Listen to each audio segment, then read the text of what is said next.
Check this out, though. First of all, you throwing too many big words at me. Okay, now because I don't understand them, I'm gonna take them as disrespect. Watch your mouth and help me with the sale. What up, family? It's your boy Amaru, and damn it, this is the last time this summer. We are starting off with Romney and the Heart going at each other, but we are here. I can't believe the beginning of the summer I was like, yo, I'm gonna do a top 100. Let's see how that goes. And we then went through all 90, and now we are in the top 10. As usual, just to get these out the way, please subscribe to the Like 500 Takes channel. I always want to thank Bar and Brooklyn for letting me use their channel to do this. They have great music conversations on here. Also, check me out on Bite Size Breakdown to talk movie stuff as much as I nerd out about this hip hop shit. BitesizeBreakdown.com, also Bite Size Breakdown on YouTube. And as always, with me, it's your boy Kolby Mac. Kolby, how you feeling today? Yo, I'm feeling great, man. I cannot believe when you invited me to do this, it's like, let's see how long I last. I've been impressed. I've been very impressed with myself. Shout out to you, Mr. Mac. Still haven't put out my own podcast, but I'll always show up for my boy. Hey, I appreciate it. Down there, looking as dark as I got after coming back from Costa Rica, it's my boy KB, the producer, my main man. How you feeling, sir? Doing all right, man. Peace and blessings to everybody that's been watching all the episodes so far. You know, maybe having their own little opinions, you know, in their domiciles about the list. I personally not going to give a shit about what you think about our opinions about the list. Just have fun and roll with it, okay? Yes, sir. Yes, sir. We got our list and we sticking to it. And last but not least, I had to have my boy on the top 10, one of my favorite people to get on stream with. I don't think I've really ever talked to him strictly about hip hop, so I'm very, very excited. It's the Swaggy Blurred. It's the other half. May I call them the sprinkles of Blurred to the Hood. And also, maybe the cake in Capes and Cows. It's your boy Winston A. Marshall. I know he's not feeling well, but he came on anyway. You, sir. How you feeling? Well, like ass. Don't get that new COVID. It is a bitch. But I will say, first of all, I guess I should have asked. I'm assuming I can swear. Oh, please. Fuck yes. Go ahead. Okay. Second of all, I'm glad KB said what he said, because I got opinions my damn self about these opinions. And look, I'm not saying that these songs don't slap, but I am befuddled. I will put that much. Befuddled is the only word that could come to mind thinking about all this. So I'm ready to hear y'all's thoughts, break this shit down, because there's some explaining to do, Lucy. All right. Well, we're gonna get into explaining. I will tell you, I was actually pretty happy with this list. I didn't think there was too many things on here that was weird, but let's see. And let's start it off. Y'all know we have a pretty high East Coast bias on this channel. That's part of my problem. That's kind of where this is coming from. But go ahead. We do go ahead. But we have the respect for the other coasts. And that respect starts off with one of the greatest rappers of all time that people always forget about. No, he is not just the dude from Are We There Yet? He is the lyrical genius that is Ice Cube. And our number 10, it was a good day. It's my number 3, Kobe's 83 and 58. And I'm going to start this off. We talked about Children's Story. We talked about Nas. Yes, thank you. We talked about Nas. This is the greatest storytelling song that I can think of, period. And it's funny because when you watch the video or when you listen until the end of the song, I don't know how many listens did it take y'all to figure out at the end? He was like, what the fuck was I talking about? And all it was bullshit. It took me a minute. But one, this sample is absolutely immaculate. His flow going with usually slower flows and slower songs aren't as high up on the list for me. And every time I listen to this, I am in awe of how laid back this damn song is and how hard it still goes. I do want to know who keeps their own stats in the pickup game. I don't. Okay, well, there you go. Come on, who the fuck don't keep their own stats during the pickup game, my guy? I don't. Maybe because I don't have enough stats in a pickup game to keep them my damn self. And that's the thing. If I'm approaching a triple double, I guarantee you I'm keeping stats at that point. Like if it's early on and I'm playing like ass, yeah, I'm probably not gonna remember that. But yeah.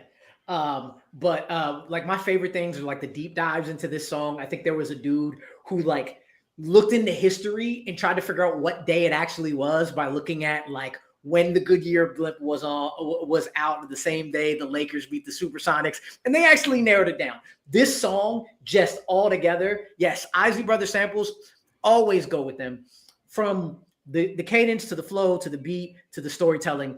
It is a perfect fucking song. That's why I said my number 3. KB, you had it at 58. You had it next highest. I'm gonna go to you next. Thanks, man. It's funny. I heard a conversation online a couple of weeks back where people were trying to determine whether or not Ice Cube was a better rapper than Biggie. I don't put either one of them in. That was the great thing about 90s hip hop, especially, right? Everybody didn't sound the same, right? Everybody wasn't trying to come with the same flow, the same lyrics. Like, everybody was truly an individual back then. So when I hear people, trying to make these comparisons, I'm like, does it really matter? We both enjoyed them. We enjoyed both individuals. And when it comes to Ice Cube and this song in particular, this is definitely one of my, if not my favorite Ice Cube song, period. I like songs that definitely paint a picture and kind of tell a story. And this was kind of telling a story about just a regular ass day in the hood over there. Because as we know from Ice Cube's time with NWA, it was the opposite shit, right? It was, police violence, gang warfare, pimping, hoeing, crack everywhere, etc., etc., etc. So like this was, for me, this was like a not a pleasant surprise, but a warm welcoming. Like I welcomed this song because it was just like, oh, this is like all that gangster shit aside, this is what a regular everyday time in the hood over there looks like. Cool, Also, I don't think a lot of people know this, and I'm not 100% sure if they go in order on that album. But at the end of the video for this, it is actually the beginning of the next Ice Cube song that he did. Right. Or Wreck Yourself. Yeah, I don't know if which ironically enough samples a song from a group. I don't know if we talked about them last week or if we're going to talk about them today. They're coming up. Okay. But yeah,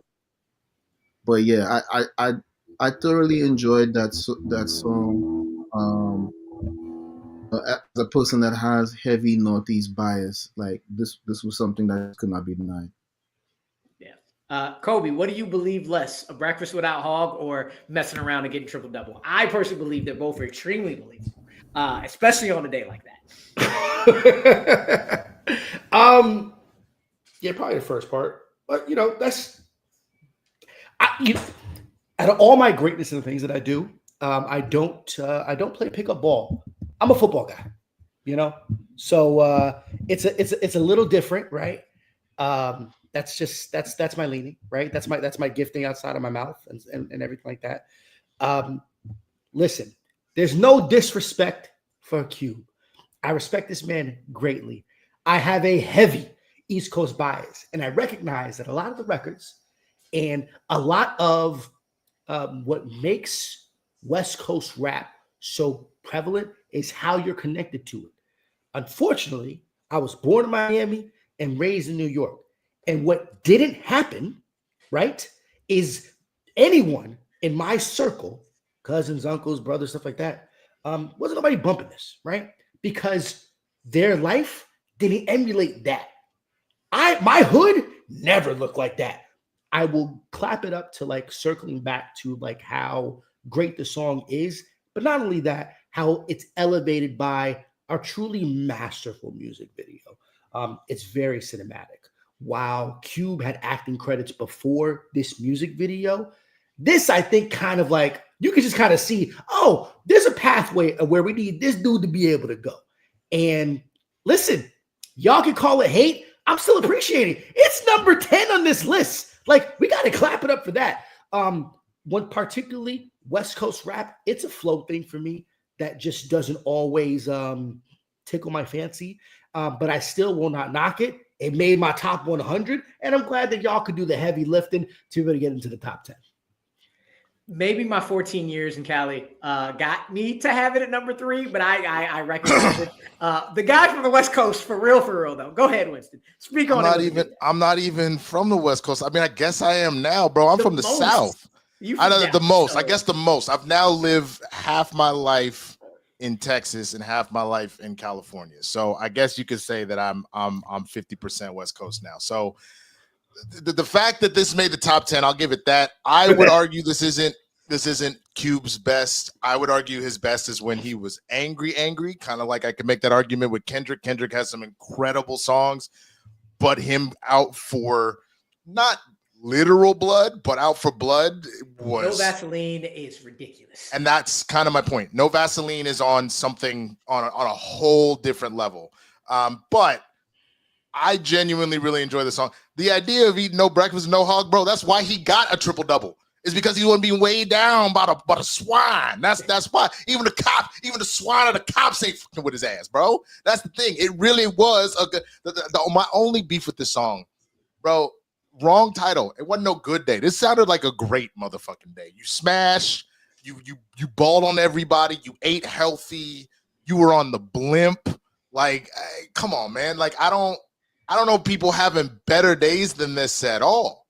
Like, period. Like, I would love for one of y'all to name me a better day you've had than the day he describes in this story. My wedding day. I don't. Oh, come on, bro. Come on. So let me ask you this question. Your fiance at the time, y'all woke up and y'all had no hog, and then after that, you like someone put your name on the blimp, like congratulations to Mr. and Mrs. Kolby, like that shit happened and whatnot. And then on top of that, y'all got on the dance floor, you started serving people up and shit, like giving a dancing triple double. Is that what you're telling me?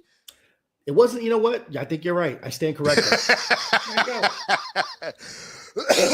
I'm going to go back to this real quick. I'm going to assume, Winston, you got a triple-double, and we got a vegan over here. So he definitely had breakfast without hog. So a lot of it is very, very believable. Extremely believable. Look, I'm going to tell you right now, it was the lowest triple-double you've ever seen. It was 10, 10, and 10, but it was a triple-double. That's all that matters, bro. It counts. It counts. It absolutely counts. But we're going to move on to the next one. And speaking of that group you were talking about, KB, number 9 goes directly into that beat. It is The Message by Grandmaster Flash and the Furious Five. When it came up today, I was like, oh, shit. This is literally the exact same sample as Wreck Yourself from Ice Cube. But I have it at number 10, Kolby at 128. KB, I'm going to start with you because you had that as your number 3, sir. When I came to this country, one of the first couple of hip hop songs that I was introduced to listening to DJ Red Alert spin on the radio back at that time was The Message. What I liked about the song, I liked the beat. Like, to me, it's still catchy to this day. But I also like the message, and I think the song is appropriately titled as such. And I also like the fact, well, I don't want to say like the fact, but I do feel like that song holds a lot of relevance to this day. A lot of the stuff that they talk about in that song holds a lot of relevance to this day. And again, I think that era of hip hop,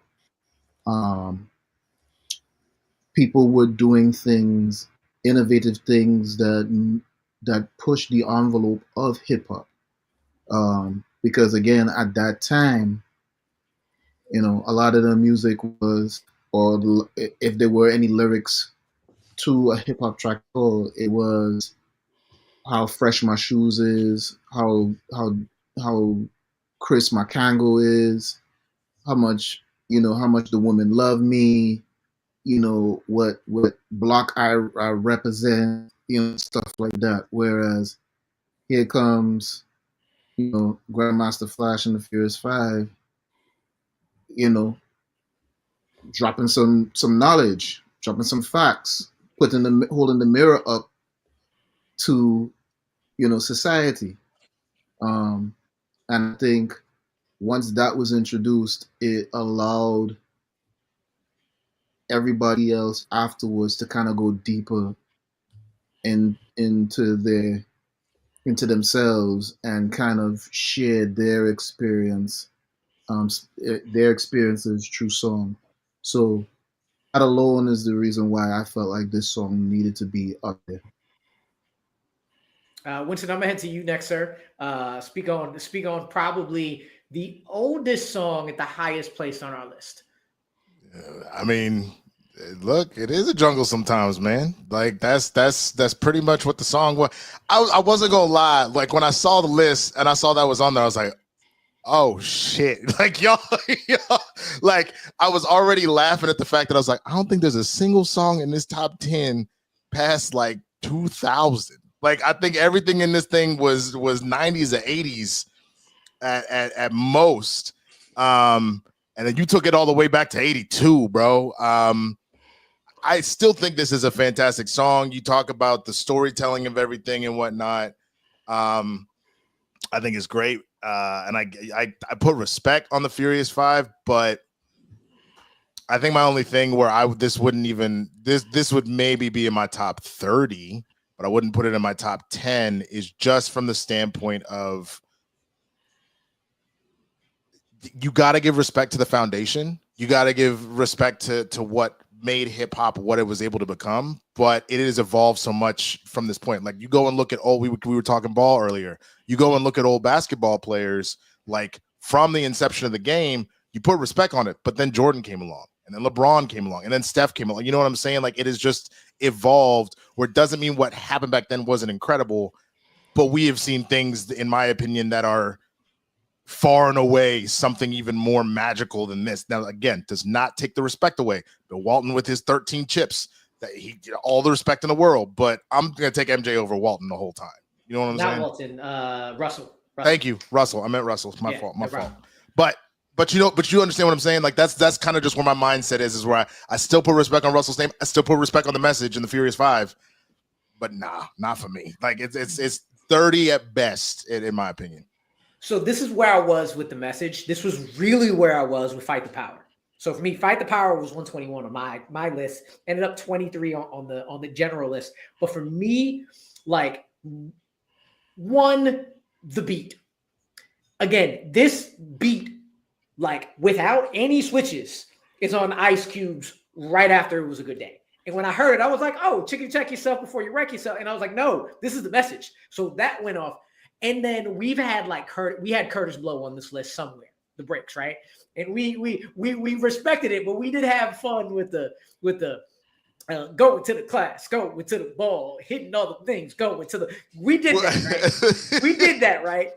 However, when I listened to this song this week, if you listen to Melly Mel especially, that man's flow is like ahead of its time, along with the message, along with his cadence. Like I was going in thinking one reason, like I was like, all right, I got to respect it, but I'm not going to put it high, is because I thought it was going to be a little bit more of the static ABC rhyme schemes. And then I listened to it again and I listened to Melly Mel. I was like, Melly, like this feels like that transition right before Rakim. And maybe it was the start before Rakim, where you could do different kind of rhyme schemes and different kind of flows. And the message in general, that's why it's called the message, was just the combination of all that and what it's coming through and what it's putting out there was too strong for me not to put my bias in there in terms of like Fight the Power hit my bias. It's not even top 100 for me, but I knew it was going to get high. high enough because I knew all three of us were going to have it. I figured KB was going to have it real high. But I just couldn't not put the message at number 10. I wasn't going to put it anything higher than 10, but I had to put it at 10. And just to say this, our list basically shows what we listen to still, because some of the we got a lot of past 2000, but past 2010, if it ain't named Kendrick, I don't know about all that. Or Jay-Z, but that's what we feel about. That's crazy, bro. Like, I'm not gonna sit here and pretend that it's like top 10 shit, but that's genuinely crazy, man. I'm gonna, as you go through, throw out some of those songs you're talking about, you think should be on here, and I'll tell you if it made it. But I'm gonna go to Kolby real quick because he did have it the lowest. I'm definitely obviously leaning more towards Winston's reasoning, because, like, for me growing up, this song came out before I was alive. Don't shake at me. That's real. That's real. It came out before I was alive too, bro. That's real talk. However, this beat is timeless, right? True. Nobody Hold Me Down will trump the message. I'm sorry. The remix is better. But, like, it's a matter of time and place of where I was introduced to this, right? To say, wait, there was something before Nobody Hold Me Down with Puffy, Bad Boy. Like, what was? Oh, and then you play Vice City, and I'm like, yo, I love it, right? So this is a time capsule record that I appreciate, and the beat will always be harder than the message, but that won't give me, like, the agency to try to shit on what a pioneer record this was for what hip hop used to be back then, right? So while it didn't crack my 100, I knew y'all was gonna do your job to elevate it. To top 10 is interesting, but I'm not mad at it. I don't know how I feel. It's one of the greatest songs ever made. But anyway, yes, they One do. of the but I was greatest songs ever made. Period. It's not even a question. Period. Not even a question. You youngins. You youngins. It's not even a youngin' But, thing, bro. It's not even a youngin' thing. No, it is. It's definitely a youngin' thing, and this is why I was saying it's important for stuff like this, not just this podcast, but other programs, like even that show on Netflix, the evolution of hip hop. Like, it's important that these things are highlighted, because if the history of something is forgotten, then what foundation are we really standing on in the future? Honestly and truthfully, there's a lot of people, young people especially, and I don't know. I can name you a plethora of reasons as to possibly why they don't know certain hip hop from, the 90s or the 80s or whatever. But that's just what it is, right? They grow up or whatever they grew up with at that time, and they just feel like whatever they grew up with is all that matters. 20 years from now, all the songs that y'all think and when I say y'all, I'm talking about whoever's watching this, all of these songs that you guys think is fire today ain't gonna really mean shit to the generation that comes out 20 years from now. Fair. If things continue the way they continue, where enough of the history, enough of the music from the past doesn't continue to circulate. And that's where I kind of went in with this, because honestly and truthfully, I could have just gone on my East Coast, but my Northeast bias, and just do Wu-Tang, Nas, and Mobb Deep and Onyx all, in my top 50. 30. But 50. I felt like I would have been doing this service if I did it like that.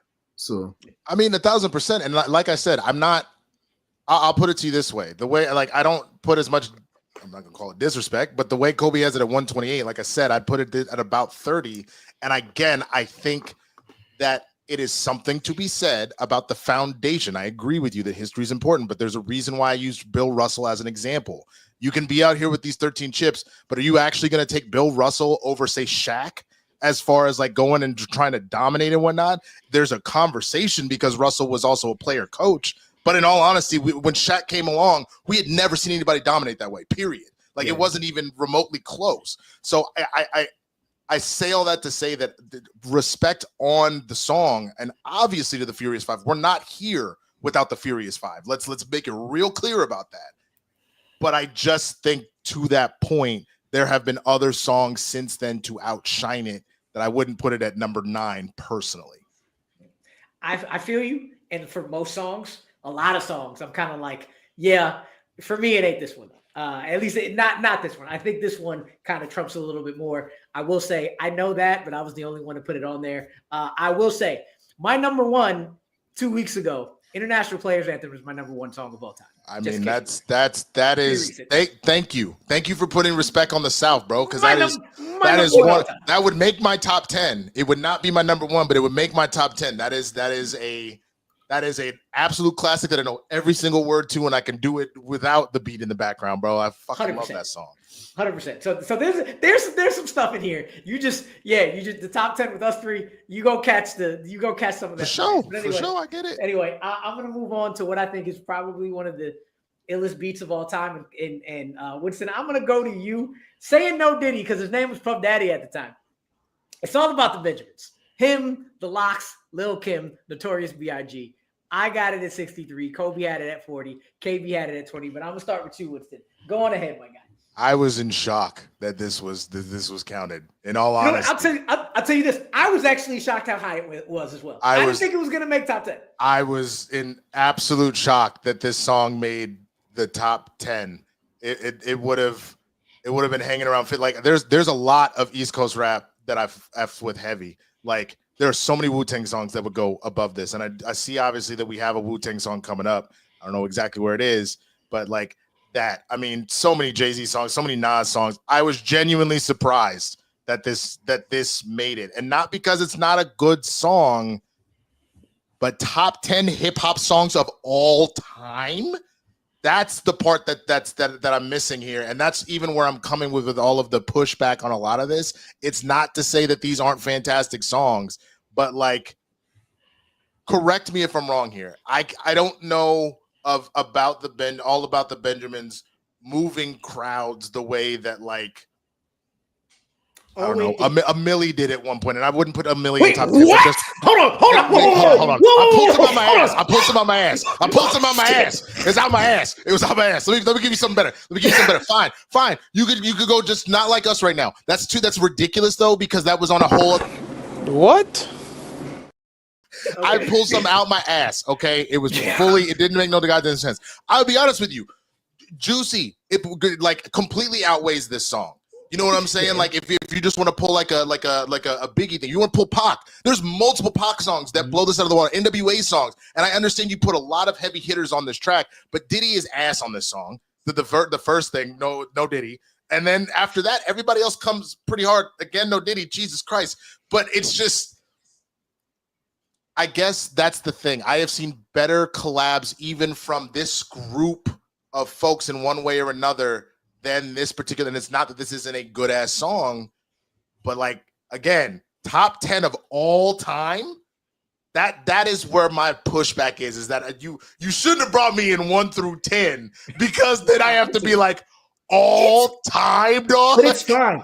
The structure of the show, I think, is where the math comes into play, right? So that's the group consensus where I got my 200, Rue's got his, KB's got you his. Rated 200. You didn't rate 100 different records without knowing of anybody else's. Okay. I didn't know. So what's floating these songs Also keep in mind, there was a shit ton of songs that we were trying to think of. There was a shit ton of songs that we completely forgot once we locked in our 200. There's a lot that goes into this that a lot of people just don't get.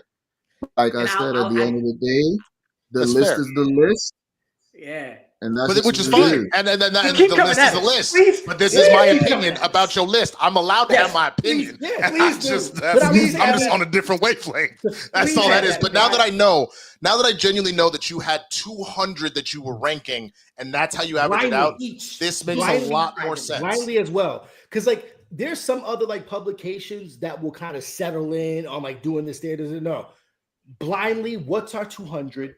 And it's going to be personal. It's going to be part objective to like what is representative of the culture, and then the cream that floats to the top, no pun intended, is what we had consensus on that makes the 100, right? Because best believe there's things that were outside the top 50 that like in most people's lists would be in a top 25, but it wasn't consensus. I think that we do a redux in a year, right? And be like, hey, let's take another stab at this because I think so many things will change. There's songs that by doing this work, I had to revisit and be like, damn, I kind of like, why did I fuck with this? Like, there's things that KB's put me on to that I'm like, I need to couch my bias a bit more.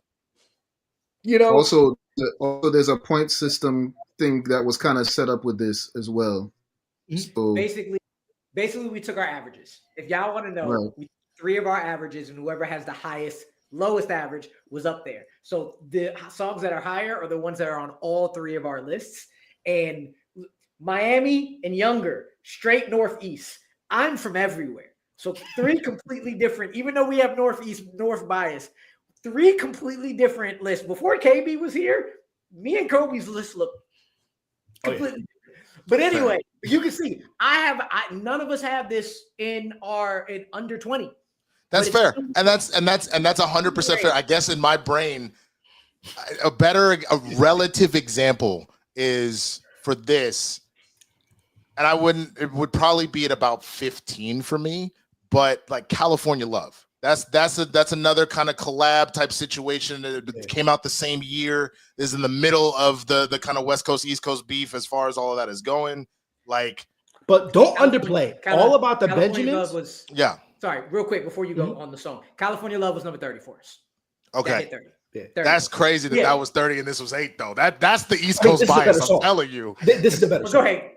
All about the Benjamins is the better song than California I Love. disagree. It is also the remix, not the OG, son. That's fair. But I will say this: all about the Benjamins. I think that remixes. we have diminished how big this song was. This wasn't just a hip hop. This grew everywhere. This shit was huge. This was in movies, right? Don't get me wrong. California Love was in movies and stuff like that. But I feel like it was a bit more like regional, like moderate success. This thing was big. I think that this not only like transcend. Sucks. We got to have that conversation of transcending hip hop into pop and stuff like that. Like I remember when they did the remix and they kind of had that super hard, heavy guitar in there and stuff like that. Mr. Flashy Pants, like everything about this music video was hype. This was like Black luxury, like elevated to like this bombastic levels of like arena intensity, and just like this was like hype music, like to go play in the gym or to go play ball to. Like this was fantastic. Yes, I'm a kid from Yonkers, so I felt extra close to this because like I grew up with the Locks, right? Like these niggas was up the road for me. Like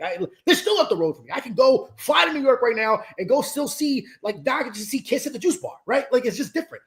So yes, I couch my bias, but this song is bad ass, and everybody was coming hard except for this also came around like shortly after Big's death. So this was like literally the plateau basically of the music that we was going to get from or that we was going to hear that involved Big at that time. So when this song dropped, it was, I mean, at least from my knowledge, traveling New York, New Jersey, Connecticut, Pennsylvania, and even Florida, this song was played in the clubs and people was going crazy. Bottles was being popped, people was going nuts when this song was out. So I don't know. I can't really speak to the West Coast because again, that whole East Coast, West Coast beef was still kind of fresh. Right. But as far as the East Coast is concerned and portions of the South, this thing rang. I mean, but that's the thing. To a point in the South, that would have been my pushback because again, my even though I have like my family's from LA, and I was born and raised in Texas, and I really didn't move to California till college in 2006, so it really was pushing forward from there. Texas ain't the South, brother. It's part of it. What the fuck you talking about? Texas rap in the South, they are so you're just gonna disrespect UGK like that? Absolutely. That's Texas is not that's other shit. Like that's classified as other shit. The South didn't come into play. I would call Virginia music. I'm like legitimately pissed right now. The fact that you would ever, if we're again talking about 1996, when Riding Dirty drops and UGK is actually starting to put Texas on the map in a different way, you really gonna sit here and talk that shit when you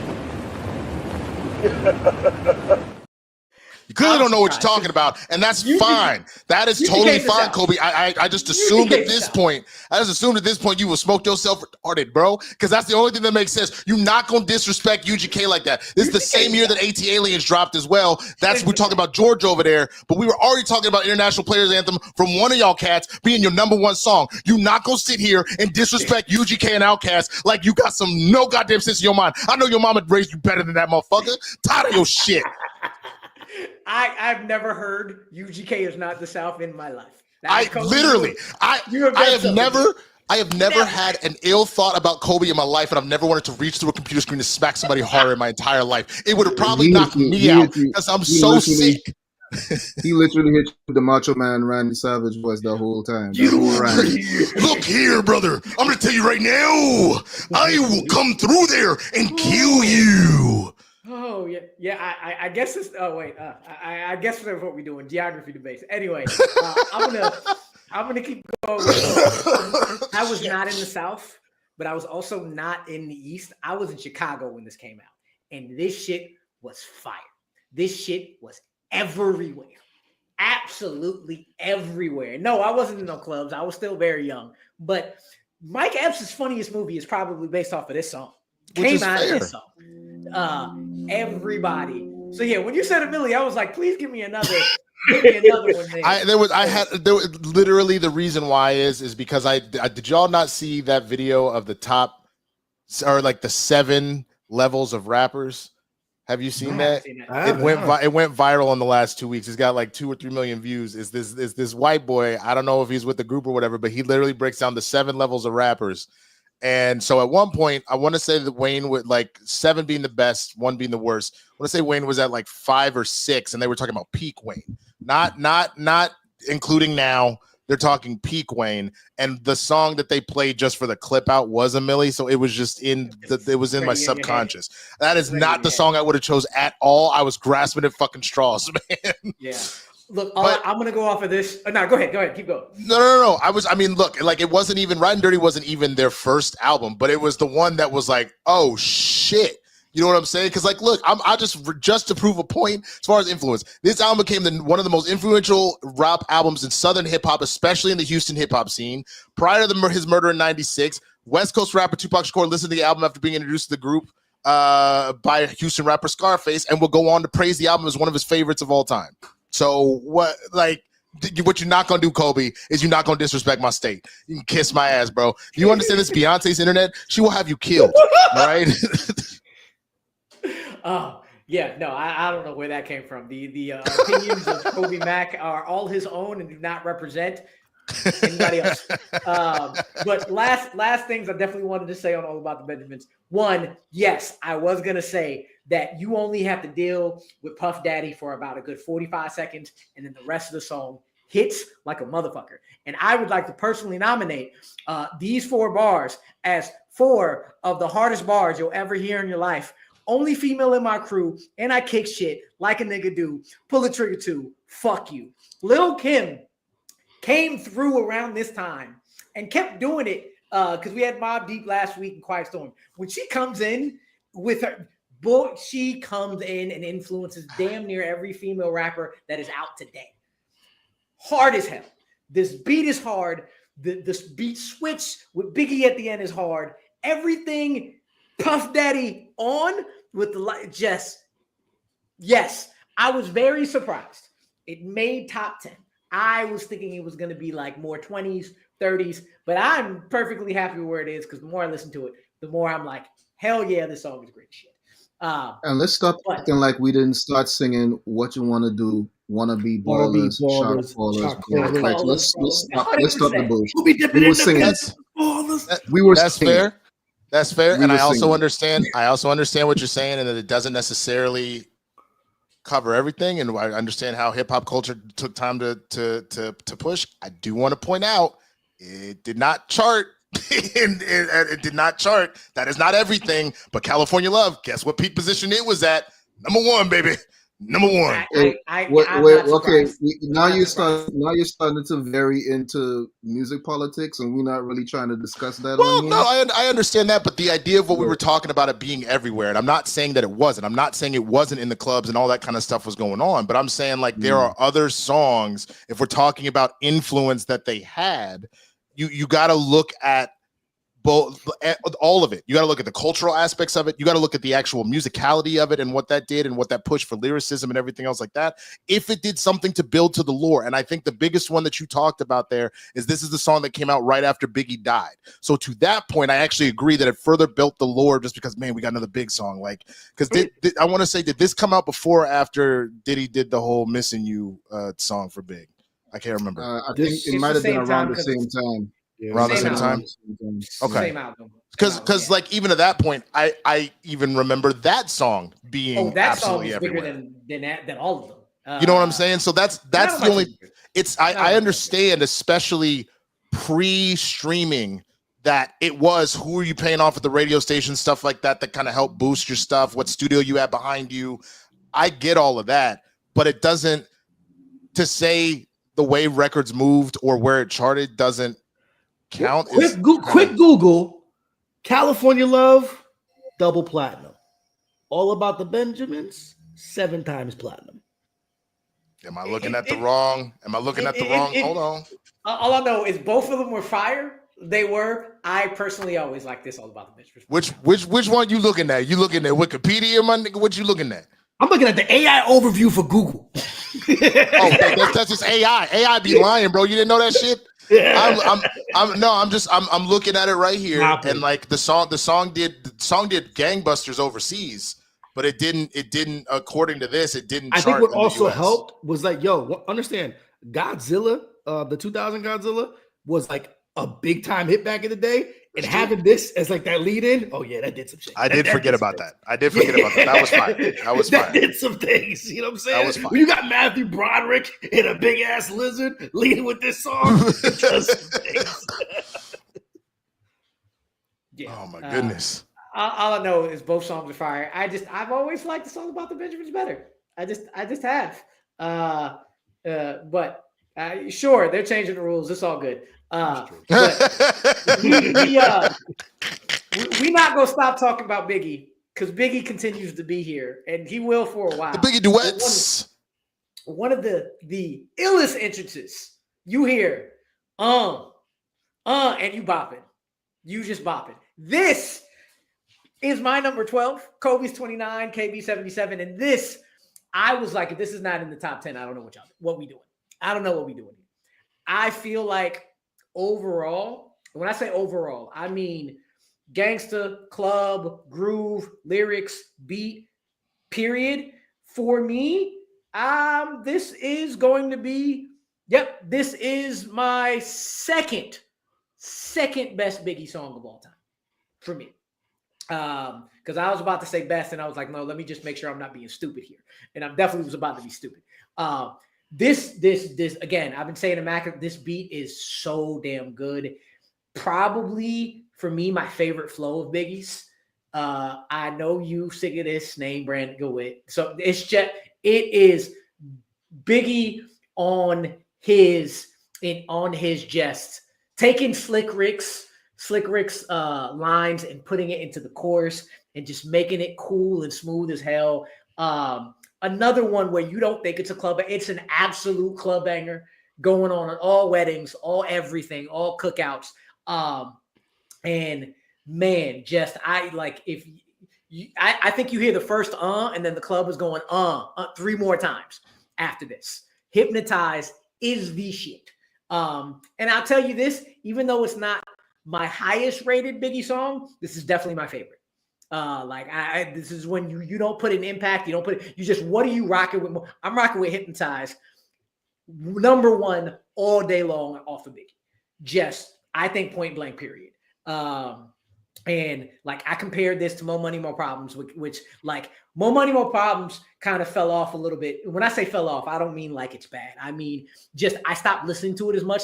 I will continue to listen to this over and over and over and over again. Kolby, you have it at 29, sir. Go ahead. Yeah, Biggie. Can't you see?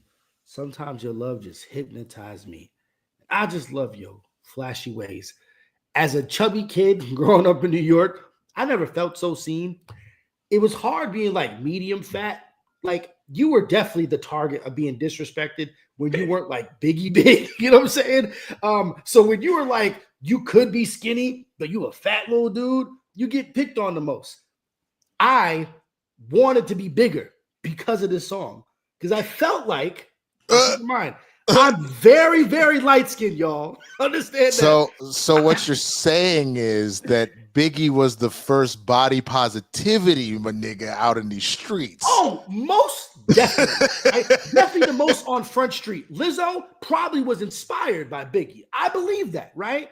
I think that he would have flourished in this new time. He would have embraced, you know what I'm saying? A lot of great things. This song is just super duper hard.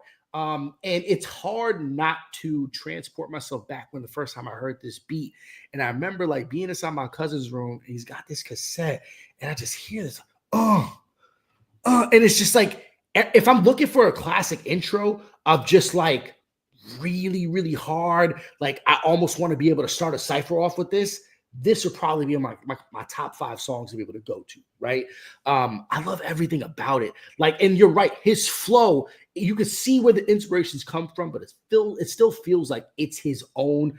There's not very many people that sounds like him. And it's like buttery, and I just love the fact of like it's hypnotized. Like this is truly like hypnotic music. I don't know anyone who doesn't like this song. Do y'all? You mentioned that last week, like with More Money, More Problems. It's like this is it. You also said a couple things there that I actually would probably apply to songs coming on later. So I'll bring that back up when it comes. But Winston, I'm gonna go to you next, man. Talk about how this song hit during Into the Spider-Verse when Miles started running to his uncle's house. Just so damn hard. I mean, that's the thing. This song is, there's a reason that Biggie essentially became the lord that he did in 2 albums, because that's pretty much it. It was 2 albums and a few random like features all over the place, and in such a short period of time, he brought whatever type of swag, or I guess the children now are saying aura, that you possibly could from a rapper. And in my opinion, I mean, there's obviously been a plethora of New York rappers, and obviously hip hop starting in New York to come out, but there's a reason why almost everybody has him universally at minimum in the New York Mount Rushmore, if not in like hip hop's Mount Rushmore. Not my favorite of Biggie's songs, but this still goes hard as hell.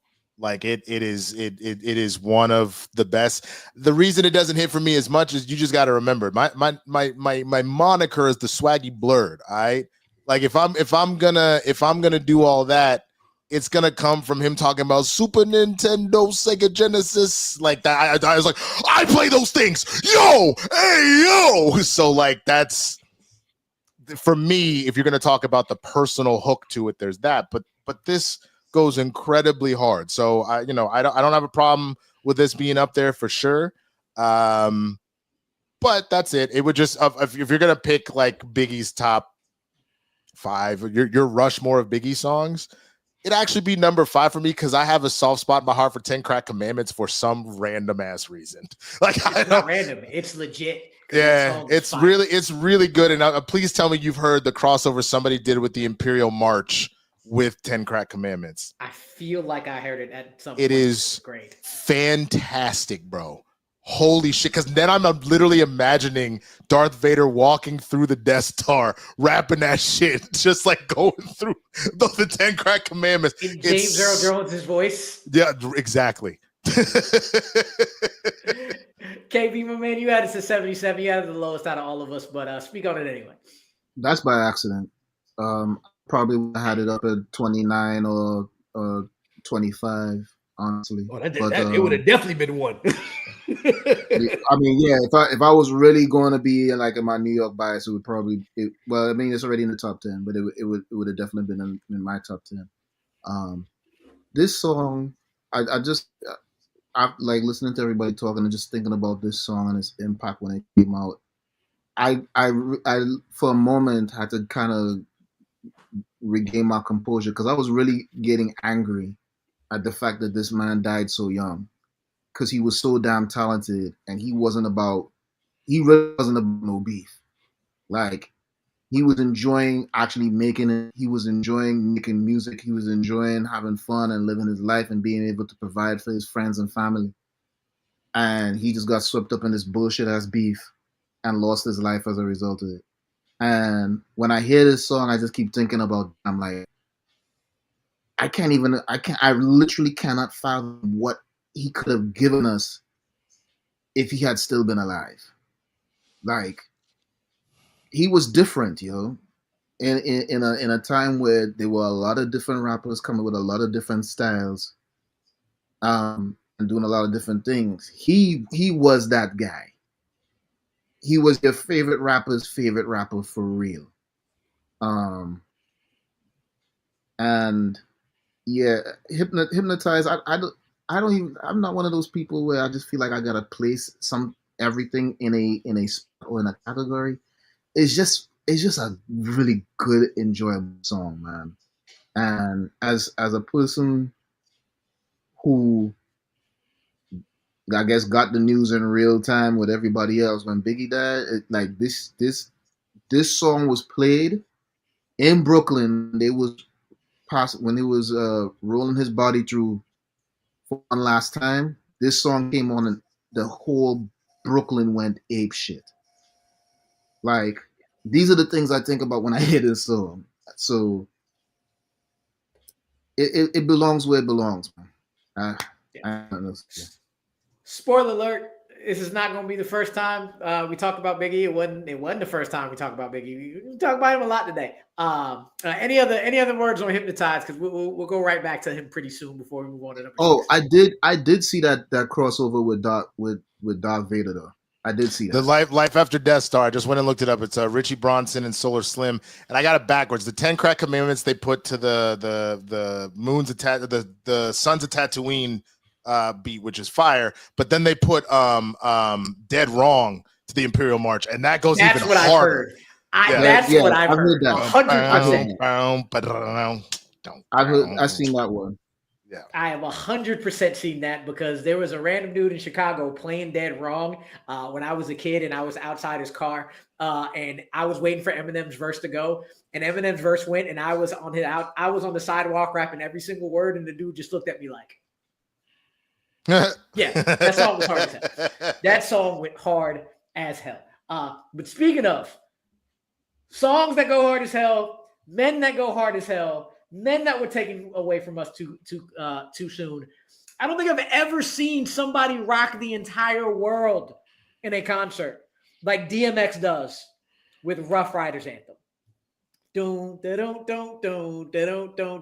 Everybody and their mama just stopped and asked, shut him down, open up shot. Oh no, who the hell is this dude that just came in and punched us all in the mouth and then shot us up with a machine gun at the end of the song, telling us talk is cheap, motherfucker. Period. Like, I have this at 18. Kolby had it at 32. KB had it at 50. KB, since you ended the last one, I'm gonna let you start here on Dark Man X. Man, when this song came on, man, we gleefully shoved each other in the face. Gleefully. We gleefully body slammed and shoved one another when this song came on. Okay? Like, man, this was just one of the fucking hottest songs to come out, man. DMX, man, when you talk about instant respect, like, especially when this song came out, holy shit. I remember when I saw the video for this, and he had all the hottest of the hot up in that video here. Even Onyx was up on there. Everything. Yeah, he had Onyx up in there, which it'll arguably, I mean, just my opinion anyway, one of the hottest like hardcore rap groups out at that time. Like, he had everybody on there, man, and he had dudes rocking big ass chains, fucking no shirt, like growling all the fucking time. Wearing them I mean, you got one of the best stand-up jokes in history out of Cat Williams talking about that nigga DMX. He always be just barking. He couldn't do shit. Yeah. Hey, bitch, let me get some water and some lemon. Yeah, and that's the other thing too. Like, the man talks just like he raps, and he raps like he talks. You know what I'm saying? Like, and he was just so passionate every single time. Like even with his slower songs, it was raw passion all the time. You're right, Ruiz. I mean, although he had a lot longer career than Big, um, you know, and I feel like he felt he did what he needed to before he passed, from as far as the music goes. But yeah, definitely a song where, like, if I were to hear it now, just you might understand maybe 10 paces away from me because I might start swinging gleefully. Look, the man gave us the best rendition of Rudolph the Red-Nosed Reindeer you will ever hear. Rudolph the Red-Nosed Reindeer. What? Had a very shiny nose. Oh, come on. That shit goes so hard. That shit goes so hard. And one of the best scenes in a freaking Chris Rock movie ever with him in jail. So the man is the man is the man is the man. Kolby, you added at 32, fam. Go ahead. Yo, not only is this one of the greatest like anthem songs ever, not only is this one of the greatest call and response songs ever, this is like what the Hood's version of like mosh pit music is, right? Like there's something about this song that you just want to get rowdy, right up there. Like this is like this just, but like also it's not like I'm about to go bust somebody up. It's just like we all here. And we just ready to just kind of like, if shit needs to go down, it's ready to go down, right? And we're all gonna have our shirts off too. And this motivated a lot of folks to be able to go to the gym, right? Like this was like, hey, listen, a part of this uniform is you're gonna wear extra baggy long denim shorts and no t-shirt. If you're gonna wear a t-shirt, it's gotta be a Rough Riders cutoff t-shirt. This made four-wheelers cool. Like, and of course, once again, my bias. I'm from Yonkers. Being around when they shot this shit, I felt so good. Once again, little fat kid, medium-sized fat kid. I know that this song wasn't meant for me to go to the gym, but I wanted to like be around other niggas that was. You know what I'm saying? I definitely had the shirt on. I had a hoodie with the Rough Rider shirt on. Yeah. Winston, is this why you have the wife beater on, just in honor of DMX? What's my name? One of the greatest to ever do it, man. Again, just based off of this, not my favorite DMX song, but if you're gonna put one of his songs up for a top 10, this is the one that would do it. I think for everything y'all just named, for me, it's got to be either X Gonna Give It To You or What These Bitches Want From a Nigga. I fucking love that song so hard, especially when he starts listing all the women that there was Brenda, Felicia, just that whole shit. But everybody has to start their journey somewhere, and to think that this was where he kind of had his opening swing. He had been on other songs, but this was like his single that put him on the map. It was one of a kind. It was its own kind of thing. We have seen the same kind of energy out of other rappers and groups in the past, but there was something so incredibly raw about this. And like you said, it was only further backed by the fact that his talking voice and his rapping voice were not different. For a lot of rappers, their performance voices were different. Some get real bad, like Iggy Azalea, but then like on other tips, just the fact that like he genuinely is the same person, it obviously was funny to joke about, but it added that element to it one way or the other. It actually made one of my favorite movies, Cradle to the Grave, actually that much funnier. That's how he talked to his daughter in the movie. Oh, come here, little girl. I got the girl. I'm going to find you. Don't worry. Like, he's just the same dude. Oh, 100%. How many of y'all actually saw the MTV Diaries that they did, and his episode is just burned into your mind? I haven't seen it. Have y'all heard of MTV Diary? Winston and Kolby. Yeah, I've heard of it. Yeah. His is one of the most iconic, because you see his dogs, you see the big prayer before his. It's just a beautiful, beautiful episode. If you could find that somewhere on YouTube, that's what it reminds me of every time I see him. Just looking into, also learning about just how hard, and when you say hard of a childhood this man had, like such bullshit he had to go through. Whoo, you know why he is the way he is. You spoke on it. Our journey, well, officially our journey into DMX on this was my honorable mention 4321. That was my introduction to DMX, that verse. And he was the dude that stuck out. But our official introduction, Winston, What These Bitches Want is number 72 on this list.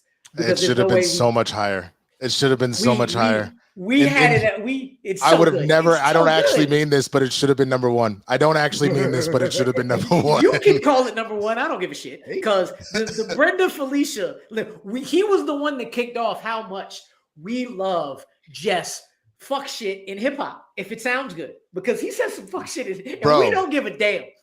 I just got to go through this real quick because it's never not funny. And it's made some of the best Vines and TikToks you could have seen on top of that if you rock with that at all. But there was Brenda, Letitia, Linda, Felicia, Dawn, LaShawn, Inez and Alicia, Teresa, Monica, Sharon, Nikki, Lisa, Veronica, Karen, Vicky, Cookie. Oh, I met her at the ice cream parlor. Tanya, Diane, Lori and Carla, Marina, Selena, Katrina, Sabrina, about three Kims, what? Latoya, Tina, Shelly, Bridget, Kathy, Rashida, Kelly, Nicole, Angel, Juanita, Stacy, Tracy, Renana, and Wanda. What, Donna? Yolanda, what? Twana and Wanda. We're all treated fairly, but yeah, and still, bitches is on some other shit now that I'm fucking with Drew Hill. But I'm gonna keep it real. What the fuck you want from a nigga? What these bitches want from a nigga? Bro. One of the best to ever do it. One of the best to ever do it. And all he did was list a bunch of random names of women. That's it. And imagine during the time when your name came up, how all the women were like, "Yeah, that's me, it's me." It's and then everybody looked and said, it's like we can't speak enough on this man. He's great. It's amazing. I again was very happy where it was on the list. But this is number 6. We are now going to get into the top 5. And coming next made me realize, looking at it today. We were talking about North and East Coast bias. I realized my top 3 ain't even from the East Coast. Number 1 is from the South. Number 3 is from the West, and so is my number 2. Nothing But a G Thing, which I think is by far one of the most underrated and best lyrical songs of all time. I said that 15 years ago. When VH1 did their top 100 songs of all time list, and I think this was number 1 or number 2, and some people were like, "Are you serious?" I'm like, "No. Sit down and listen to this song." By the way, Kobe had it at 78, KB had it at 19. Listen to this song. Lyricism isn't always about the intricate rhyme patterns and the double entendres and the metaphors. You sit down with this track, and you just see how whatever Dre actually wrote and didn't, it doesn't matter. He knows how to rap it and rap it very well. And again, another song with probably the most iconic intro of all time. Winston, this is one thing that I've been bringing up a lot this summer. Hip hop songs that have the best introduction into a song.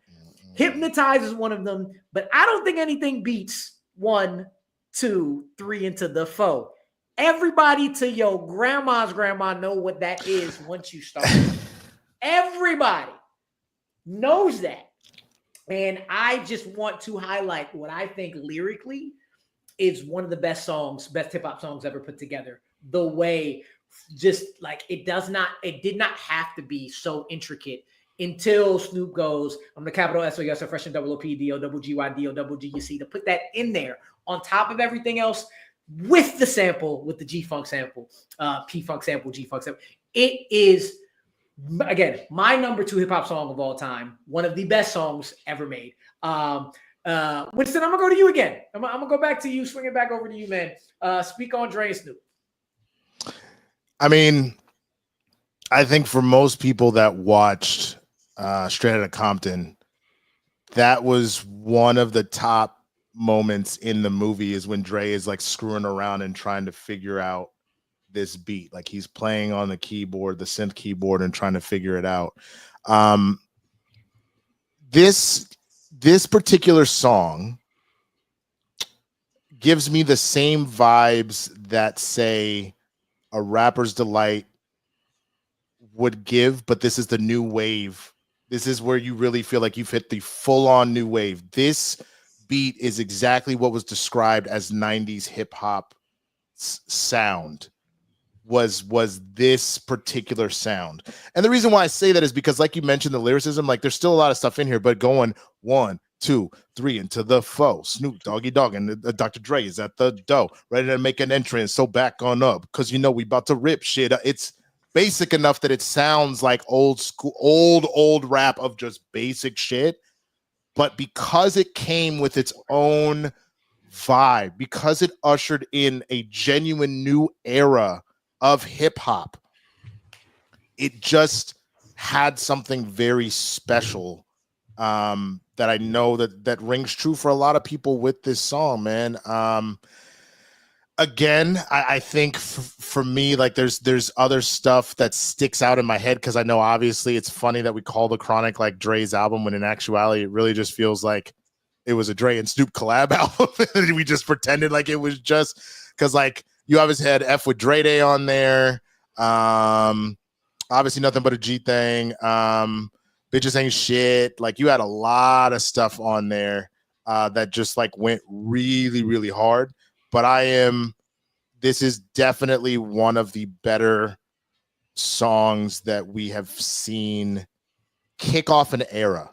That is the part that sticks out to me more than anything. This really kicked off a different era, because obviously Dre had just come out of NWA and all that. And like you had him start this album off with a diss track. You had it started with Fuck with Dre Day and everybody celebrating, and him just shit talking ECE the entire time. But it kicked off a whole new era for hip hop, and especially West Coast hip hop. And you got to give it its props, man. KB, you had it next highest. You had it at 19, sir. Yeah, I think there was another Dre song that we spoke about before, and I'm gonna have the same opinion about this one. Although I don't think that they came with the level of lyricism that we would expect from the likes of people like like a Nas or something. Their wordplay was still efficient in not only getting a point across, but making you go, yeah, I fuck with that. I fuck with that, right? And It was a vibe, I mean, at the man. end of the day, I feel like that's what makes or breaks a song, regardless of who it's coming from. I think you can rock a crowd of different people with a song that's super lyrical or low on the lyrical but high on the energy. There's so many different ways to do it, and I think this is one of the songs that does that impeccably. I enjoyed this song a lot. This song definitely got played a lot on the East Coast. I don't really care what anybody says. I lived in the East Coast. I've been up and down the East Coast. I've heard this song play heavily in the East Coast, despite the East Coast West Coast beef.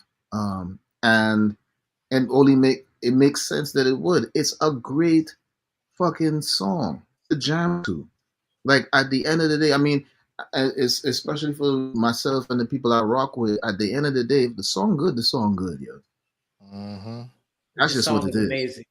Yeah, Kolby, you had it at 78, sir. I mean, obviously there's a little bit of bias, but Snoop can trump that. There's something about him that is like wholly unique, where I recognize that he's West Coast, but his approach is just different. And I think it's just the syncopation of his flow. And he's been so consistent with it too. Like, it's really like, what? This was his intro was 40 years ago? It's crazy when you say that out loud, that for 40 years, he's just been like Maybe this 30. kind of like, Close to 40, 30 though. But yeah. Why is that Yeah. crazy though? Why is that we crazy? getting up there. Because for the same reason that anybody that has longevity to that extent, it's crazy to think, because most people don't last that long, whether it be sports or music. Like, I mean, there's a reason why we put respect on Jay-Z's name, on Beyonce's name. Both of them have had careers that transcend time. Most people fall off. That's why. I don't think that he No, has. I was kind of, I that makes sense and I agree, but I was trying to say, like, what you trying to say? 30 he's old, 30 years is old. No, not even that. But Okay, like, now I understand what you're saying. That's actually funny. Yeah, call his ass out for that. That's the hilarious. level of cool that he had as a teenager, he's always been able to maintain that, and he transcends so many different waves of pop culture. I think that's just what made me always rock with him. And like his swag is absolutely effortless. And I don't think that he ever tried to emulate or be like someone else. I honestly can't tell you who inspired Snoop. And I think that's what impresses me a lot. You know, and I think with this song, like this kind of being like that real intro, I'm just like, this shit is hard. Now, granted, of course, I was a child that when this came out. So my appreciation was mainly in regards to it. Like, that's a really cool beat. Like, if you think of 90s hip hop, regardless of what coast you're on, it'd be hard to not have Nothing But a G Thing as like in that top 10 of just iconic. Just when you listen for it, it's that. Yeah. I don't think I could think of a hip hop artist, at least nobody else to that influenced him, like going back. But I can tell you outside of him, Charlie Wilson, Bootsy Collins. Like he took Yeah, the I was just swag about of to them say, too, and put it like into P-Funk, gangster life, right? Gangster vernacular, and funk. I feel like definitely has a huge influence because Dre's music was heavily funk, G-Funk. like a lot of G-Funk music was used. So I feel like that only kind of influenced his lyrical, the way he raps even more so because he vibed with it so well. I definitely think those two things play a role in that. Yeah. This song is not a surprise when it came to what was coming up on our list. I'm gonna be honest now. I talked about this all about the Benjamins, and that was a surprise to me being in the top 10. I'm gonna let you know these next two. I was like, wow, we put these up this. I love it. I absolutely love it. But I'm not, and I'm gonna go back to you, Kolby, because you mentioned your body positivity and you being a medium big dude. And really, if it wasn't One More Chance, This dude said Black and extra Ugly as medium. ever. Extra medium, right? This was the song I think made you go on, oh yeah, I'm big and I'm proud to an extra level. Before I go to you, Kolby, for Big Pop at number 4, KB, you mentioned being there in real time when he passed away. Pac had already died, right? I was in the middle of my cassette tape making days. I was on the radio hitting record, pause, record. You're really showing your age. Dude, I was the dude who would edit. I edited the entirety of Marshall Mathers LP. Hitting pause, stop, hit a blank space was long enough for him to rap the curse word, pause again, and then replay it back with the song. And I made it immaculately. I made an edited version of the Marshall Mathers LP. It took me about a good week and a half, but it was good. Anyway, in the middle of it, and I was like, all right, I made one mixtape. What is my next mixtape going to be called? And I said, I was like, all right, I'm going to name it Big Papa. And immediately we got another hip hop death. It's Notorious B.I.G. And me being about 7 or 8 years old, I immediately erased that shit. Like, what the fuck is going on? What the fuck is going on? So that was sadness, utter sadness. But Big Papa, I think, is what Kolby was talking about. Probably at its highest level. And I used to think it was One More Chance, but One More Chance is like here in confidence, but then you hear Big Papa and it is just all like it's the line Black and Ugly as Ever to the nth degree. So I'm gonna let the formerly big dude talk about it. Also, he had it the lowest anyway, or highest at 28. Go ahead, my brother. Talk about it. Yeah. This was like luxury hood romance music at its finest, right? To be able to have someone that looked like Big, but still had the allure of like a Rico Suave, right? And he leaned into it so hard that it gave medium big niggas like me a chance. not only did I want to be called Big Papa, but when you transcend some things and you elevate, you can add more to that. You can be Big Papa to someone and Big Papi to somebody else. Let me tell you, it illuminates and changes your entire world. And the groove to an Isley sound that gives you that familiarity to feel a bit more sophisticated and mature, it was a beautiful touch. As a kid, I recognized the power of this. It's truly hypnotic. This thing is fantastic. One, it's a great hip hop song to be able to slow dance to, right? You get a girl grooving on you, just all good, and it doesn't lose like the kind of oomph to these lyrics, and yet it still feels really, really sexy. I think that this was probably, check me, y'all. I think when this song came out, this had to have been like the hardest and sexiest hip hop song of all time at that point. It's up there. I think it's up there. Name a sexier song before this. Name a sexier song. I was gonna say the sexier songs we've talking about. I don't think came out until after. Correct. I mean, how about LL Cool J and Boys II Men? Hey Lover, bro, that shit goes hard to the motherfucker. Hey Lover came out a little bit after that. Hey Lover, this is more than needing a the R&B tie-in though. You mean just straight? We said sexy bar. We said sexy bar. We didn't say simpy. I'm sorry. Yeah. Oh, shit, he said simpy. Great song, but not the same. But without needing the R&B tie-in or someone on the chorus, right? I mean, but I guess to that point though, I hear what you're saying, but like that's literally trying to compare somebody that was like a 2-ball type player to somebody that was like the GOAT in their sport. I don't know, man. But it navigated a lane that I don't think people would equate to. I think this is the sexiest hip hop record of its time. This came out a year before Hey Lover. This came out a year before Hey Lover. Okay. Okay. For 1 year, it held the spot, I guess. We're talking about from the late 70s, early 80s. Because I never thought of this song as sexy. I'll be honest with you. This song is fantastic. I never thought of this song as sexy. I thought of this song of like a dude going and spitting game, but that doesn't necessarily imply sexy. I wouldn't use the word sexy, but I understand where Kolby's going. Sure. I do think this is definitely one of the mackiest songs hip hop. That I'll give you all day. This a Mac anthem, bro. Yeah, like he really talking his shit on that song. And again, being somebody that looked the way he looked to pull that off successfully, especially in a video, kudos to him, yo. Seriously, like. I don't think everybody could, and not for nothing. Even Pun and Fat Joe was like, "Yo, teach us your ways." You know what I'm saying? Like he was doing something he was doing something special even for the big boys, and not even just for the big boys, just for the guys who might have been considered less attractive in general. Like he was showing everybody like if your game is right, it'll be all right. You know, so. Definitely not one of my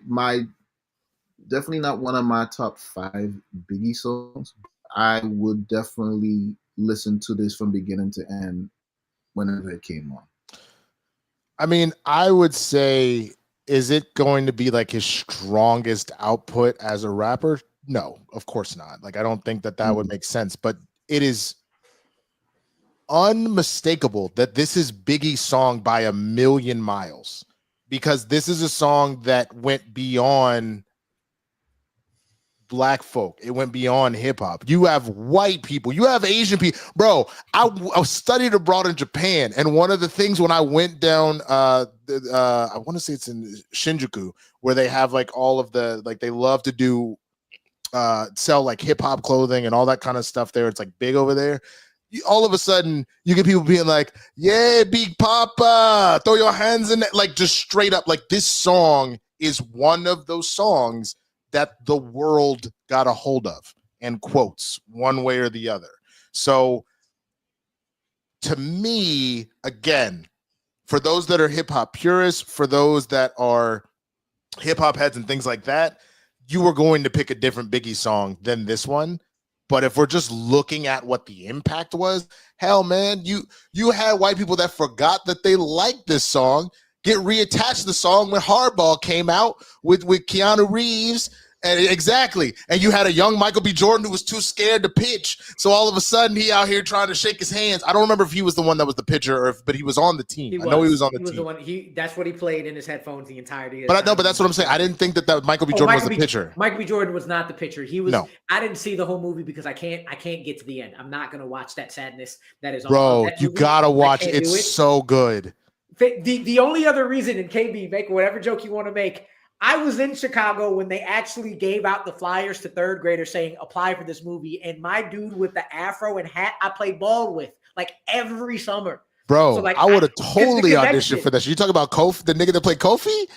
I guess so. It hit a little too close to home because I knew the dude who was in it, and I could have been in the movie, but I was too scared to apply to try to. I wouldn't think about being an actor at the time. Damn it, I wasn't. Anyway, yeah. But that was like, I mean, the movie didn't do anything crazy. I mean, it was a $32 million budget, $44.1 million box office, but like, yeah, R.I.P. baby, G baby, man, for real. But it was definitely one of those things that brought it all back. If anything, their soundtrack went extra hard because obviously this got put back on it. And then you had the song Hardball with Lil Wayne, Lil Zane, Lil Sammy, and Strike One, caught you by said no Bow Wow. Strike two, right before your eyes. Pitch three, ooh, I got you out. Strike three, you right, without a doubt. I got you out. Strike one, caught you by surprise. Strike two. You gotta get Winston back for when we do the greatest R&B. That's gonna be hard as hell to do. That's the next step. We think I'm thinking about doing modern R&B so we can actually talk about songs that nobody talks about and leave like a lot of Marvin and a lot of Aretha out of there and see what's the brand new stuff. But anyway, Big Pop. I'm gonna say y'all kind of brought it all up. I think all of us have higher Biggie songs in our individual lists, but the universality of this song, all three of us have it in our top 40. And that's what gets it up there to be so high. Everybody knows this song. Everybody loves this song. And yeah, I just see, another thing we talked about, music videos. I see Busta Rhymes getting pissed when Biggie just says, I'm going to ask you what your interests are, who you be with. Things that make you smile. What numbers to dial? Who and then and Busta be here for a while. I'm gonna call a crew. You gonna call your crew? We can rendezvous at the car around two. Just he means mug when Biggie just slides in. It just reminds me of that. So yeah, it was a surprise to me being this high, but it was a happy surprise because how universal, how much everybody knows this song. I don't know who got forgotten or who said all three of us, but it's fine. The four of us are here anyway. Now, number 3, that was my big surprise. Huge surprise. But when you watch 8 Mile long enough and you realize that this beat is used at the end for a reason, it's because Mobb Deep is them dudes. And I'm going to KB first. Because KB, you have this at number 2, and when I saw your personal list, you got about 50 Mobb Deep songs in the top 50. So I was glad that I can get you something this high for you with Mobb Deep because that beat is fucking fire. Go ahead. Probably one of the hottest beats in hip hop history. Probably. In my opinion, definitely one of the hottest beats in hip hop history. You hear that. Yeah, bruh, I can tell you exactly where I was when I heard that song for the first time. I was in them streets. In a cold winter. Tim boots, fat farm jeans. All right. The North Face hoodie, mask. Motherfuckers talking about who got popped whatever night. Crackheads scurrying back into their holes when the sun starts to come up. Like, that's where I was when this song came out. Prodigy's verse on this song, so so gripping, you know. This song was so street, so tough, so hard. For Havoc to even put this type of beat together. There was a video that I saw on Instagram where they actually broke down how like the sample and like how that was put like it's insane how his mind went to putting this beat together. It's hip hop mastery right here. And yeah, you could say you're naughty, but I don't give a fuck. Kick rocks, suck a dick. This song Go ahead, KB. deserves to be in the top 5. Period. There's a reason that B Rabbit used this beat to make Papa Doc go speechless at the end of the rap battle in 8 Mile before going a cappella. And everybody, when the acapella went and they still go at the end, there's a reason. Now, KB, this is the song that makes me so mad about the rest of Prodigy's career. This is the song I hear, and I hear his flow on this. Last week, Winston, I brought up that I am not a big Prodigy fan. I love Havoc, but Prodigy has not been my guy. Because I hear Shook Ones, and I hear his flow, and I hear his cadence, and I listen to the rest of his songs. I hear the rest of his songs, and I'm like, dude, you were sick, so maybe that was it. But he gets a lot more. I had the word earlier today. It seems like it takes a lot more effort to get his flow out. So he gets a little bit more simple, and it's not bad. When you say his songs, you talking about on his like solo albums or as his role in Mobb Deep?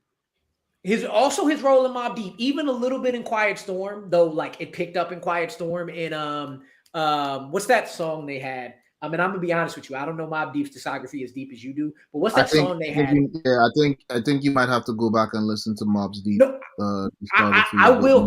I will definitely need to do that, and I'm gonna put that on me for sure. But what's that song? What's that last song they came out with around the time G Unit was still hot, and they had a hit. They had a hit. And for some reason, I keep wanting to say the Roots Don't Say Nothing, and it sounds very similar to that. Fuck, I cannot remember. Anyway, every time I heard Prodigy, I would be like, dude, you are like, you seem like it's beleaguering you or something. That it's just you're reminding me of Corrupt. Corrupt is nice, but I don't like his flow. It's just it takes too long to get out, and it just seems a little bit more like just static. I go back to this song, and I'm like, damn, this is why Prodigy is that dude. This is why Havoc is one of the best producers. This is why Mobb Deep is one of the best duos ever, and this is why this beat is the most iconic, maybe one of the most iconic beats ever to be put on. Kolby, you added at 37, my guy. I'm gonna go look up the name of that damn song. Yeah, one of the hardest beats in hip hop history. There's something about this that feels so pure, right? Like if I were to like open up a genie's lamp, right? There's something about this that feels magical, that a hood genie would pop out and just grant you the wish of like hip hop, like in its most truest form. And it'd be Shook Ones too, specifically, right? This has such like a tender place in my heart because every time that I hear this song, even though it's hella gully, it puts me in a place of just like, I don't know how to describe that. But it's like, it's the opposite of hype, but also still straight raw. I love this shit. You know, I don't have a lot of words because anytime that I listen to the song, I just like sit in like the essence of hip hop. Got It Twisted. Got It Twisted is the song I'm thinking about. Where I'd be like, Prodigy, your verse is fine. Havoc is running laps around. But yeah, that was the song I was thinking of. Winston, go ahead, man. Speak on your love for 8 Mile is known. So I know you know this beat. But go ahead, man. Speak up. I mean, I agree. One of the greatest beats of all time. It's not like it's in my top 10 of beats. I wouldn't necessarily song like the lyrics go hard, but like I think of the Art of Storytelling Part 2. If you're talking just lyrics to beat, that to me is also one. But I need to give props where props is due. There is something specific about Shook One's Part 2 that, like you said, it's encoded in the DNA of hip hop. So again, I know how your scoring is, so I understand how this ended up going there, but it would have been one of the ones that if we were just doing beats from hip hop, then yeah, it easily clears top 10, if not potentially top 5 of all time greatest beats. But yeah, you know, I mean, I guess that's it. I'm not anti Mobb Deep. I'm just not like big on Mobb Deep like that. That's one of the few like New York scenes that just wasn't high on my list personally. It wasn't either for me. KB's placement carried this far. And again, like there's certain things like Kolby had a lot of Ye, and we talked about him a lot earlier. I have a lot of Nas, but again, my top 3 are not even East Coast. They're West Coast. KB was Mobb Deep heavy. So this is definitely representation of us as in general, but KB saying, get the fuck out of here, suck my dick from the back if you don't agree. And I am with it. I highly suggest next time y'all do this list, you'll find at least one nigga not from the East Coast to try and do this with. That's why this shit's so fucking skewed. Fam, like again, when we were putting this list together, like I said, like my Northeast bias was like running rampant in the beginning, right? And I now like, hold on a second. I was like, let me run this back again, think a little deeper, because I know there's songs that I'm missing that I know I enjoy too. And also too, I feel like this could be an opportunity to really educate people on songs that they probably have not heard of. Because we've had guests on here that when they looked at the list and when they came on, they were like, yo, I didn't even know about this song and I like it like a lot. And I'm going to their catalog and, you know, so on and so forth. So it's like, there's a lot of factors being put in, but I like that it was done this way because it's created a lot of interesting conversations. No, I understand and respect that 1,000%. I guess my only thing that I would then take your argument and put it on its head is from the same standpoint of, if you have as much Northeast bias that you're talking about, I bet you there's a lot of Southern or Bay Area rap or things like that you're not put onto that is not clicking in one way or the other, and then that would be its own edification as well. So I hear what you're saying. And I think this flat out songs. There's songs that I completely forgot about. Period. Like that's what I'm saying. When I first went into this, I went into it with my Northeast bias first because that's fair. Heavily Northeast, but then I had to reel it back. There's a lot of songs on here that I like genuinely forgot about. It's like, damn, I forgot about that song, and I would definitely have it that high. So if we were to do this again in some way, shape, or form a couple of years from now, I'm sure it'll be probably better. Probably not. Who knows? I don't know. All I know, I'll say this. Winston, you were thought of as like, this motherfucker's way too busy. I initially had a 20-something-year-old white dude from Canada who listens to nothing but underground hip-hop was going to do this with me and Kolby. It would have looked like a whole different fucking list. Probably would have looked like a completely different list. Very, very different list. He was on, shout out to Dylan. He was on he was on as a guest from like 50 to 41. So like, also taking into account how busy motherfuckers are. Because not everybody. I get that. I get that 1,000%. Yeah. There's no hate. There's no hate at all. That's actually why there's definitely a level of, you want more in the grab bag, but you also don't want to overdo it. If you put every single person ever, then it becomes way too hard to kind of contabulate.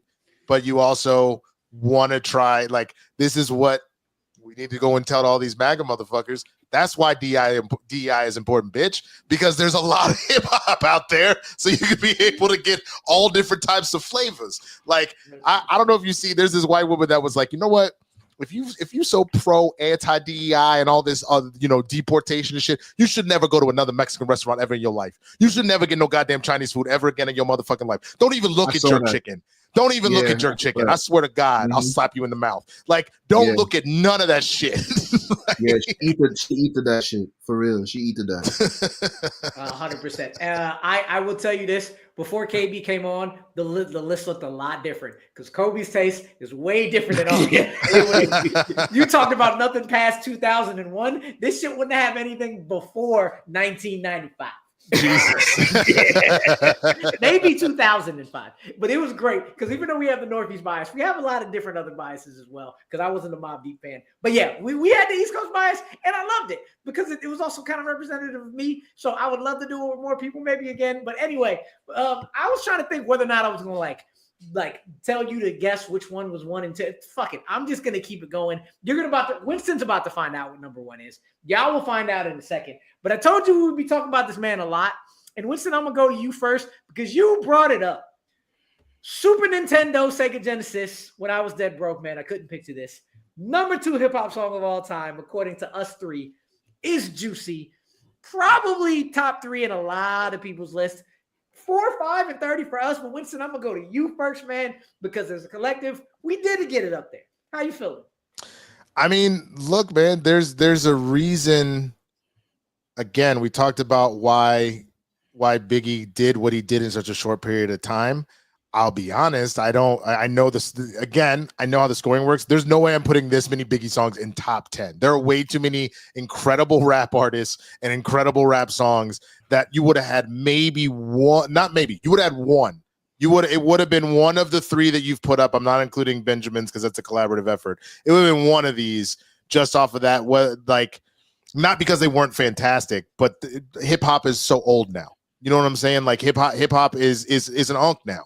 You know what I'm saying? Like at that particular stage in its life. So, but all that being said, there's a reason why I brought this up. Genuinely, like talking about Word Up Magazine, Super Nintendo, Sega Genesis, everybody that has ever wanted to become rich, everybody that has ever wanted to be that dude.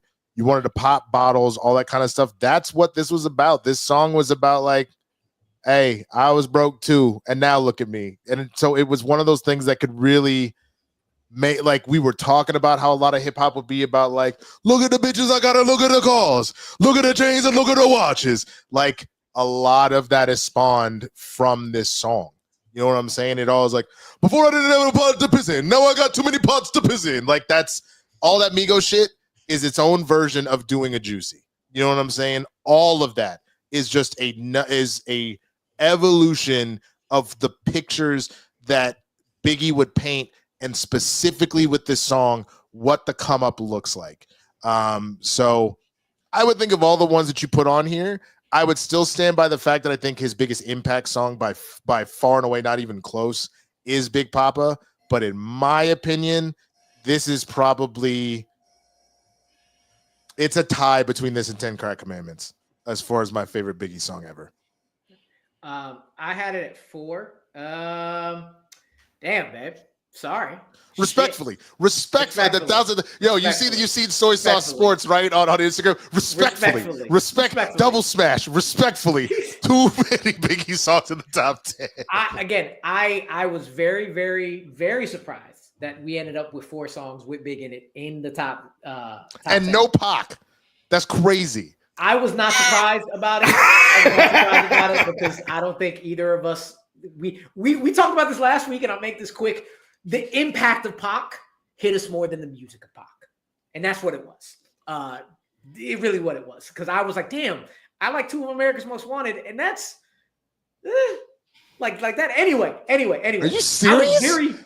In terms burn of your like whole list down. Your list is nice, null and void, bro. Burn it all to the ground. You crazy. I will get in this argument another day, my guy, because I will go back and forth with you about Pac as a MC.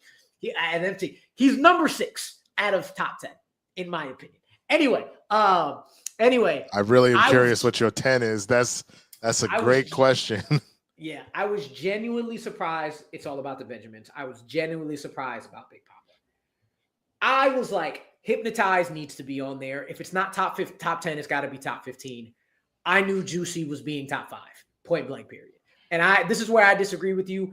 I think this is the most impactful song that he has ever made, crossing all Universal, everything, period. I don't think there is a bigger song culturally, worldwide, universe. Everybody knows it was all a dream. There's a reason why that man made that band go walk somewhere, because they didn't know the words to this song. Like, this song, lyrically, musically, sample-wise, everything you talked about is put into this song, and it encapsulates what Biggie was. Just immaculate cool, just absolute essence, taking the hood dream and putting it right at your front door in a very palatable way that everybody loves. So yeah, KB, I'm gonna go to you because I was going lowest to highest. You have it at number 5. I'm assuming about the Pac stuff, and I get it. Go ahead. Yeah, I agree with everything you said in regards to this song. It's in a similar vein of what I was saying with Nothing But a G Thing and Today Was a Good Day by Cube. It's in that similar vein of showing me who you are as an individual, what you went through, and who you are today. I think that's one of the things that I enjoy about like good music. It's you're pulling me into your space, and I'm believing what you're telling me. Like, I'm there with you as you're singing or rapping what it is you're singing or rapping, right? And this is one of the songs that truly encapsulates that. And he makes it sound so cool while he does it, you know. Such a nice mellow beat to just complement the whole package. I mean, go wrong with this. And I mean, listen, you're right, Winston, right? Maybe there are too many Biggie songs up here, but again, Northeast bias. That's not to say that we didn't give Pac love on this program, and we will continue to do that. But I've always hated that comparison of Biggie and Puff because they're just two really great individuals who do what they do well. That's it. I don't mean to interrupt you, but I hear what you're saying, but what you're describing genuinely is this modern era of basketball of LeBron and Steph. I get what you're saying, that they don't do the same things, but unfortunately they were in the ring with each other the whole time. Steph playing ball the way he does, LeBron playing ball the way he does, and most of those rings came down to how each one of them decided to handle the situation, whether that be on the court or in the offseason, and what acquisitions you got. So it was kind of the same with Pac and Big. They both hit their stride at the same time. And unfortunately, you had two killers being the ones that were behind you, allegedly, behind you, pushing you out there and being all up in the videos and all that kind of stuff, or making threats and hitting people with cars, like allegedly. So allegedly, I really am not trying to get tuned up by Suge or by Diddy. But my point is, like, that's how that kind of played out. So they will always be tied together, regardless, because of their feud and because of when they became prominent. You know what I mean? So well, I'm not. My issue isn't the fact that they're being tied together. That's not my issue. My issue is that they're continuously being pitted against each other, when I felt like many other people who enjoyed music at that time felt like, what is this all about? Why are they doing this? Both of these guys are great at what they do in their respective realms. So why is this? I mean, I know why why the beef happened. It was really on some bullshit, really. But as far as the music, like, I was just like, bro, these are it's two completely different things. If you want to talk about really capturing the minds and the hearts of people with their music, I mean, you say either one, but I would say Pac did it a little bit better. But when you talk about like real lyricism and fun music and memories and shit like that, I would say Biggie kind of edges him out there. So it's like, but at the end of the day, they both really great. I just, me personally, I just never really bothered to go back and forth with people about that because you're gonna like who you gonna like, right? But to sit there and be like, well, yeah, he destroys this one, and no, he destroys this one. Nah, you missed me with that debate. It's love out here. It's love out here. Kolby, you added a 30, man. Go ahead with Juicy. Yeah, man. I mean, like, this is the epitome of like cool luxury. And like you said, Rue, this was the hip hop American dream. Like, this was the antithesis to gangster music, right? This was the hope of what you would matriculate into once you got all the gangster shit out your system, right? And I think there's a lot of folks that listened to this record and thought, all right, the track's been laid down. I know what my trajectory is. I think it's a bit foolish and naive, but it gave people hope. This is such a hopeful song. And it's such like— That's a great word for that. That's a great word for that. Really, really is. And everything about it, knowing who this man is, who this young man is, I always had this interpretation growing up that Biggie was old. He looks old. He's like, how old was Biggie? 24, 25. Oh, I thought that nigga was like 40. Everything about him oozed punk energy. He looked right. He looked 30, 35, if I'm being real. Yes. So like so growing up and then learning that he was still just so young. Like I remember where I was at 20. It's granted, like I had like my first kid when I was 24, right? But like I was like, yo, the life that I lived at 24 is very different. Now, granted, I didn't grow up in the drug game and like, did music and stuff like that. But it's just like, I'm glad that he got a chance to record this record. That's wild shit. I'm glad that he got a chance to record this record and at least get a taste of what his dream could be, even though it was ultimately deferred in a lot of different ways, right? And I think that's what like kind of makes this song like it's weird. I don't know what other way to kind of, and yes, there is a battle of always kind of want to tie it to like East Coast, West Coast, because like obviously it's so much tied to his death. Like we can't escape that. But he had so much that we enjoyed while he was alive. We just, similar to Aaliyah, like, man, it was taken so early. You just had this hope of like wanting more. And I think because Pac was older, it's like maybe like he was still young, but like just older in a sense, right? Like it's like, oh, he was able to kind of live a little bit and stuff like that. There's something so beloved about who Big was, and I think what he represented it because of the hopefulness of his music. I think it just gets elevated. And I won't say it's like unfair. Like even if we're kind of going back to like sports rhetoric, like I'm a Bron fan. I'm an 80s baby and a 90s kid. I grew up and was at the age where what Jordan did should have been godlike for me, right? But also, I also stated that like I was a football kid, right? Bron was a basketball player who played the game like a football player. I was in, and his greatness is so like stellar to me, right? I don't think that I found a rapper that emulates the career for Bron. So like I get Winston with like you're kind of like like I get it, but I feel like there's a little bit of nuances to it. But specifically when it comes to like Big and Pac, I can't say one is discernibly better when regard to like lyricism than the other because their flows are so different. And for me, the way that I interpret hip hop is one beat, lyrics, and then just like resonance.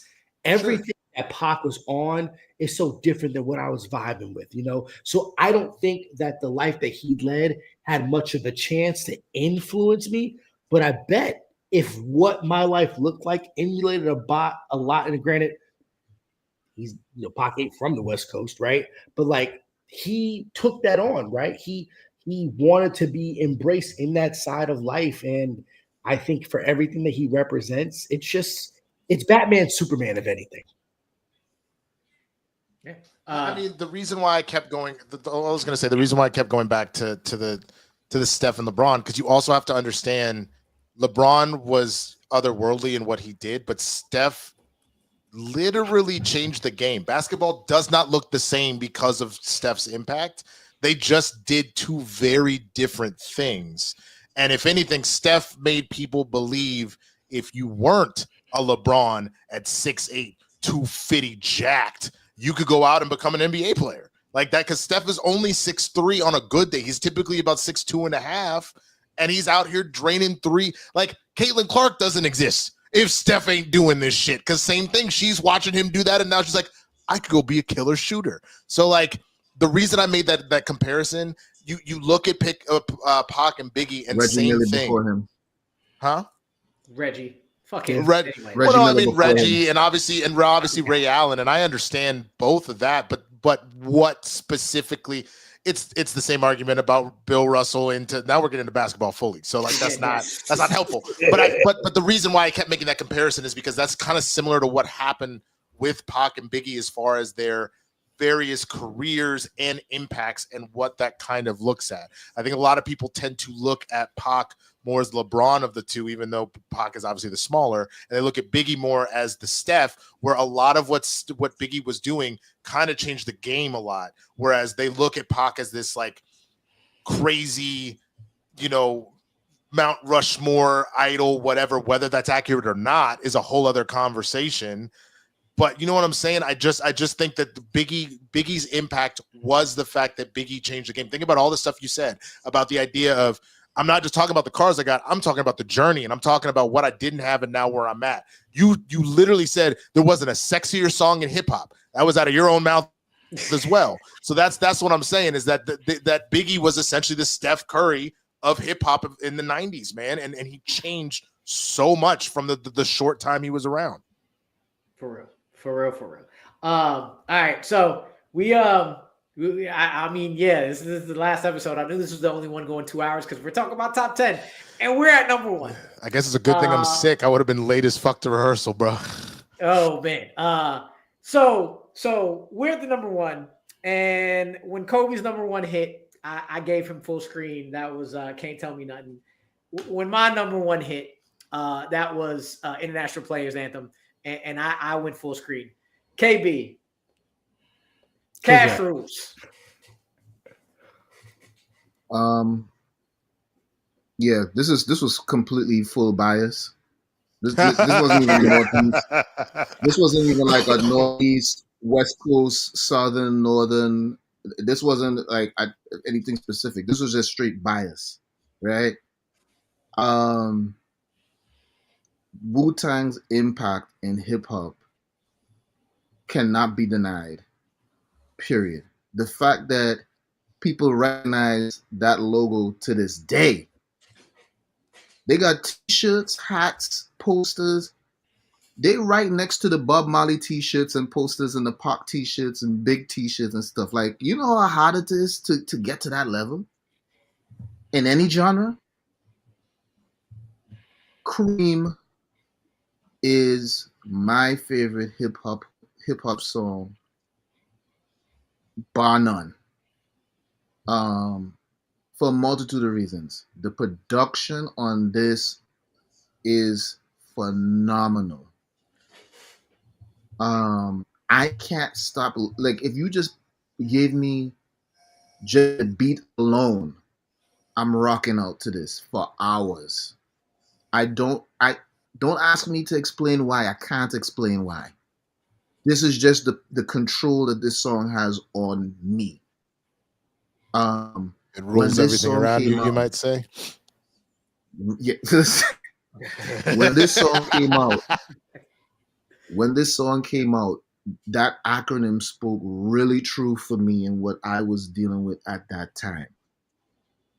And I was at a crossroads, for real. And I could have went left or way left, but I chose right.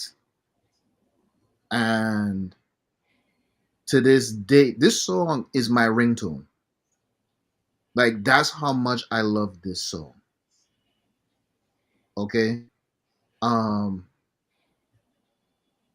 The stories they're telling in this song literally helped me change my direction in life.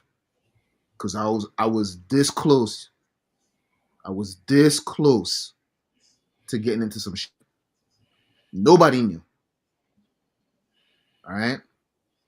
So that's how deep this song is for me. Everybody, Inspector Deck, Ray, Raekwon. like I can tell that this was a pivotal moment for them when they put that whole album together. It was a pivotal moment in their life. Matter of fact, if anybody watched the biopic, and I mean it's not going to be completely accurate, you get that same feeling when you watch that. Like, oh, okay, like these guys was really in the street, and a lot of them was hustling and doing all this other stuff, all this, all these other things, and this was a defining moment for them. That album is a defining moment. That's the energy that gave. It was like, we're kicking in the door. We ain't got nothing to lose. Nothing is going to stop us. Listen, I could go on and on and on about this, but this was going to, like, when I was putting this list together, that immediately shot to my number one before I looked at anything else. I feel it. Kolby, go ahead, bro. You had it 25. Cash rules. Yo, I didn't grow up in the projects, but listening to this song made me feel like I needed to be around it. Just to have an appreciation for it, like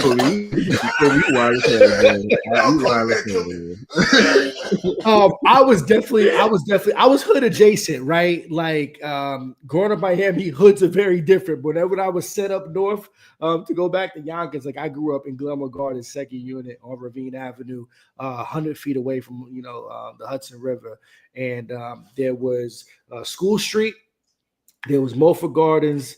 You had the chicken coops, and like that was essentially like the projects. My mother lives, and literally the name of the housing project is Slow Bomb. Anytime that I go to visit my mother now, it's hard not to just hear in my ear, cash rules everything around me, cream, get the money, dollar bills, y'all.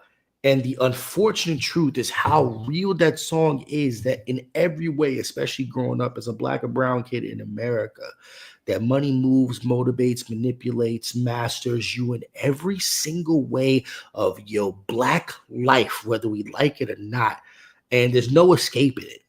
There's so many truths there, and that like cipher kind of foundation, and just like there's something chilling about the music where it feels like this kind of like almost ghost story that's being told, but like you're so invested into it, right?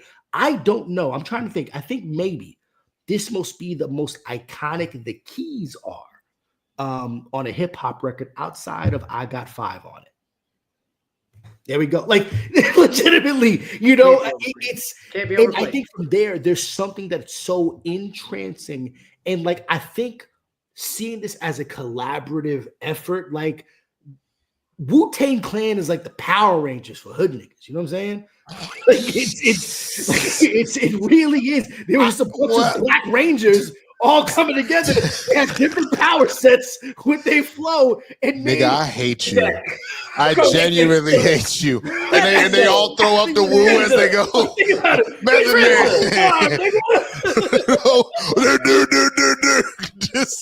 I'm telling you, like and everything that the woo represented and what they became, right? Like they became something bigger than themselves. Like the sum of their parts were amplified by the woo. Like it is truly a wonderful thing to appreciate this record for just being dope. And granted, I got it at 25, and it's just once again, I think that's like I definitely lean more into like shit after the 90s, right? But like I just can't get over how classic this shit is, and undeniable it is. Yeah. Winston, I'm gonna go to you next, man. So, one of the greatest hip hop songs of all time. It doesn't hold as close of a spot in my heart because, truthfully, I was actually really late in life to hear Wu-Tang Clan. Probably. Well, I know the first time I heard Wu-Tang Clan was when they dropped the album with Gravel Pit on it. Gravel Pit was the very first Wu-Tang song that I heard. That's 2000. You know what I'm saying? So I was definitely late. I had heard of them, but I had never heard them. And so going back, once they were like, that's your first Wu-Tang song, you need to listen to some shit. And Cream goes hard. Like, I'm not going to pretend like it doesn't. And then the motto behind it and everything else, and really the storytelling again behind it all and everything else on some next level shit. And this is one of those songs that really put them truly on the map beyond anything else. But yeah, as much as I love this song, and I do love this song a lot, I just check out my gravel pit, like that, just like that whole shit, and like the breaking with RZA to like giving us like okay, like cutting the beat like a fucking DJ and shit, and just be like just throwing in his shit in. That's just gonna be me, but I don't blame anybody for making this their number one of all time. I think that I'll be honest, of all the songs that were on here, this is the one that made the most sense to be in top 10 out of all of them. Like the most sense. It doesn't mean that the other ones don't deserve to be, but it makes the most sense. And on top of that, it's the song that, like, I was looking at him, I was like, if it isn't Cream out of these 10, they smoking crack and they just not telling nobody. That's all that is. That's they were hanging with ODB for a little bit. That's what that is. RIP. But this is one of the greatest songs in hip hop history. I agree with that. Yeah, when I saw, I was the first one to see the finalist, and when I saw Cream was number one, I was like, yeah, makes 100% sense of who we got on here and just songs in general. KB sent me like a meme or a video yesterday talking about like going to the South and asking who's better, Outkast or Wu-Tang. And I was like, man, you in the South, everybody gonna say Outkast, 100%. More or less. Yeah, but my answer is yes, because both Outkast and Wu-Tang, they are just top tier everything. And Cream, Triumph is my number one song from Wu-Tang. Cream is easily, objectively for me, the number one song.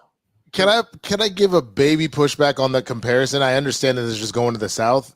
That there's such a difference though between rap groups and rap duos in the sense, you know what I'm saying? That's so the like I said yes. So that's like to be honest with you, a better comparison if you're gonna do that is to compare Wu-Tang to NWA.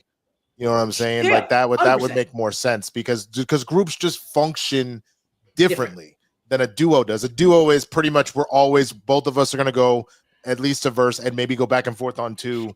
Whereas when you have a group, especially with Wu-Tang, since they got more fucking people in their group than the Waynes have siblings, you literally have no idea who is going to be on a track at any given time and be able to go through. You know what I mean? So and that goes to the one point I wanted to make because everybody else talked about how great this song is. Like I said, Triumph is my number one song from Wu-Tang Clan. I love Triumph, but this, it being number one, makes the most sense. You forget that outside of Meth being on the court, there's only two dudes on this song. Yeah. Like, there's two out of all 9. And probably, I know, Jake, you say Ghostface. I probably argue that Ray and Inspector Deck are probably the two most talented dudes in that group. Lyrically. That's it, lyrically. I get it. Overall, there's the ODB has a shot. They all actually. Me and Mariah go back like babies and pacifiers. Ness has a shot. They all do. At least personally, I think the two best straight up and down lyricists though are Ray and Inspector Deck. And the fact you can put those two on there. See, I would forget that it's a Wu-Tang song, and you forgot that the other 9 are on there. Like, there was a point in time in life I was like, "Hold on, there's only 2 dudes on this song. What? Just 2?" And those 2, yeah, this song is fire. But go ahead now, yeah, go ahead. Like, those are my 2.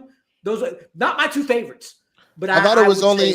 But you got 3 in here. I mean, you got Oh, I'm Meth, looking you at got gravel meth- pit. I'm looking at you gravel got pit. meth, My fault. You got meth on the chorus, and that's it. You got It's yeah. just Let's those see. two and meth on the Ray, chorus. Meth, Inspector Deck. Yeah, you're right. That's it. And you Yeah. forget. And that's how hard the song goes and how much it encapsulates all 9 of them. With you put 2 dudes, let them spit the hardest shit you've ever heard up until that point. And maybe you hear something harder than that, but it's gully, it's gangsta. And Meth being the dude who probably has the most not over the top swag, because Ghostface swag is absolutely on fucking 10 with that damn eagle fucking That's what I was gonna bracelet say. he Like, I has. think for me, man, it goes probably Meth, Ghostface, Inspector Deck, Raekwon. And honestly, I probably would listen to Meth and Ghostface over those 2 before anything because of more than just lyricism.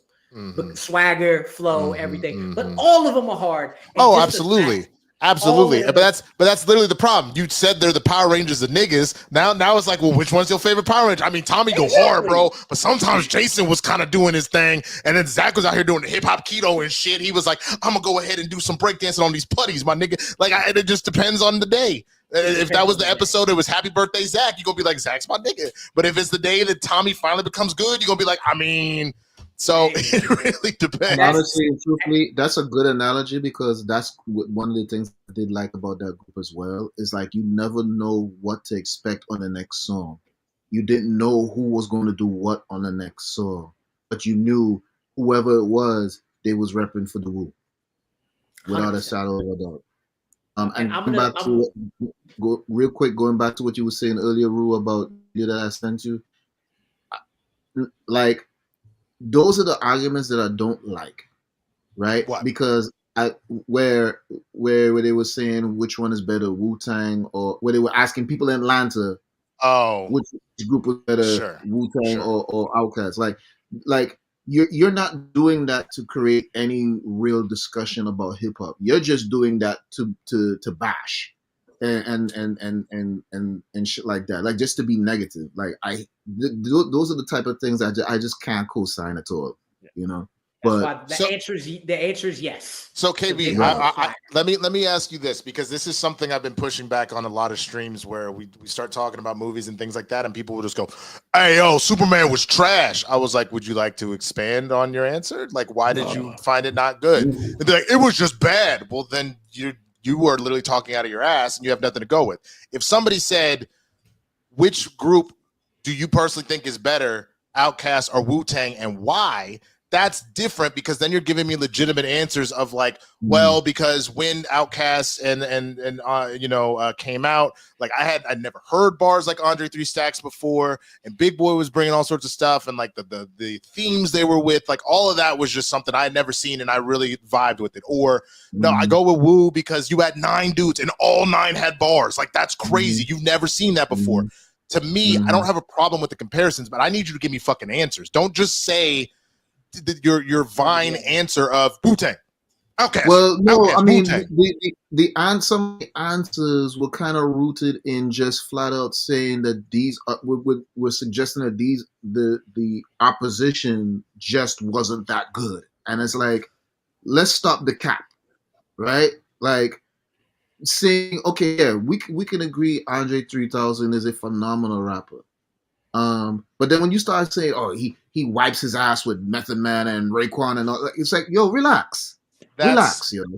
What you're describing, and that is something that I know that it's funny when you get outside of the Black community. People a lot of times will say, "Dude, Black people are mean," or "Black people are like fucking intense," because we speak in hyperbole. Like it's nobody's business, and that comes from the culture that hip hop has done and everything else like that. We're storytellers, so I hear exactly what you're saying. That is the problem: is to immediately go, Andre 3000 wipes his ass with Inspector Deck. That's crazy. That's a crazy statement, but that's just how we fucking talk, and it's a problem. And not for nothing, the other reason why I stay out of conversations when they go in that direction, because I came up in an environment where people literally got shot and stabbed over shit like that, over stupid shit like that. I agree. Yeah. I'm gonna end it on this, because you talked about like the shirts and everything on Wu-Tang. Last summer, I was walking around uptown Charlotte, waiting on something, and went to got food. Somebody randomly painted a W and put Wu-Tang is for the children on the side of a brewery, and I still have that shit on my phone, and it's the truth. Wu-Tang is for the children. It's number 1 on our list. Fellas, we made it. Winston, I thank you for being on the longest episode. I figured it would be since it is 10 to number 1. I'm going to give a little recap for anybody who came late. It was a good day. It was Winston's words. It was a great-ass day. Number 10, Ice Cube. Number 9, Don't Push Me because we close to the edge of number 1, The Message. No Diddy. It's Puff Daddy and Lil' Kim just killing everybody on It's All About the Benjamins. 15, 30, 37, 38, but then 45, 47. All About the Benjamins is absolutely hilarious. I thought that was from Lotto Ticket, bro. No, I 100. You don't want to get on me on All About the Benjamins. I promise you on that one. No, I know, but I thought him reading off them numbers. That's from all. Have I just not seen it in that long? 100% All About the Benjamins. Yes. 100%. One of my favorite movies ever. But anyway, yeah. Number 7, Hypnotized. Not the first time we're going to see Biggie. He was on here a lot, but hey, it is what it is. Wait, give us what he says when he wants some water, Winston, DMX. Hey, yo, bitch, let me get some water and some lemon. Number 6, Rocking Out with the World. 1, 2, 3 into the foe, but it was number 5. Nothing but a G thing. Maybe not the sexiest, but the Mackie, the most Mackie. You talking to your girl, having a good night. Big Pop at number 4. Everybody from the 313, put your hands in the air and follow me to Shook Ones, part 2 for number 3. Juicy, It Was All a Dream at number 2. And anytime I say Cash Rules, if you don't say Everything Around Me, I'm looking at you sideways. That is number 1. Thank you, fellas, for rocking with us. Thank you, fam, for everybody who rocked with us all summer. We will be back with another Top 100. It's probably going to be R&B related. And we might be back with another Top 100 hip-hop songs, hip-hop artists, hip-hop producers. I don't know. Appreciate y'all. This was a great time. Winston, before you go, please let everybody know where they can find you, fam. You can find me at the Swaggy Blurred. You damn right, it's from All About the Benjamins. Do. For this him. You can find me at the Swaggy Blurred on all platforms, man. Obviously, because I'm a little under the weather, this will probably be my last appearance this week on the internet until Capes and Cows on Friday, just so I can try and recover. But youtube.com/swaggyblurred, twitch.tv/swaggyblurred, and then on all platforms, you can check out my socials, and I'll let you know when I have a new video up or I'm live or things like that. Thank you for having me, gentlemen. Yeah, I appreciate you going through that new strain of COVID for us, man. I do greatly always appreciate you when you join us. About to go get some soup, nigga. Damn. Please do. But like always, we're going to finish it off like we always finish it off. Russell Westbrook, take us out. What? Bro, what are you talking about, man? Bro, I'm out, man. That nigga's tripping.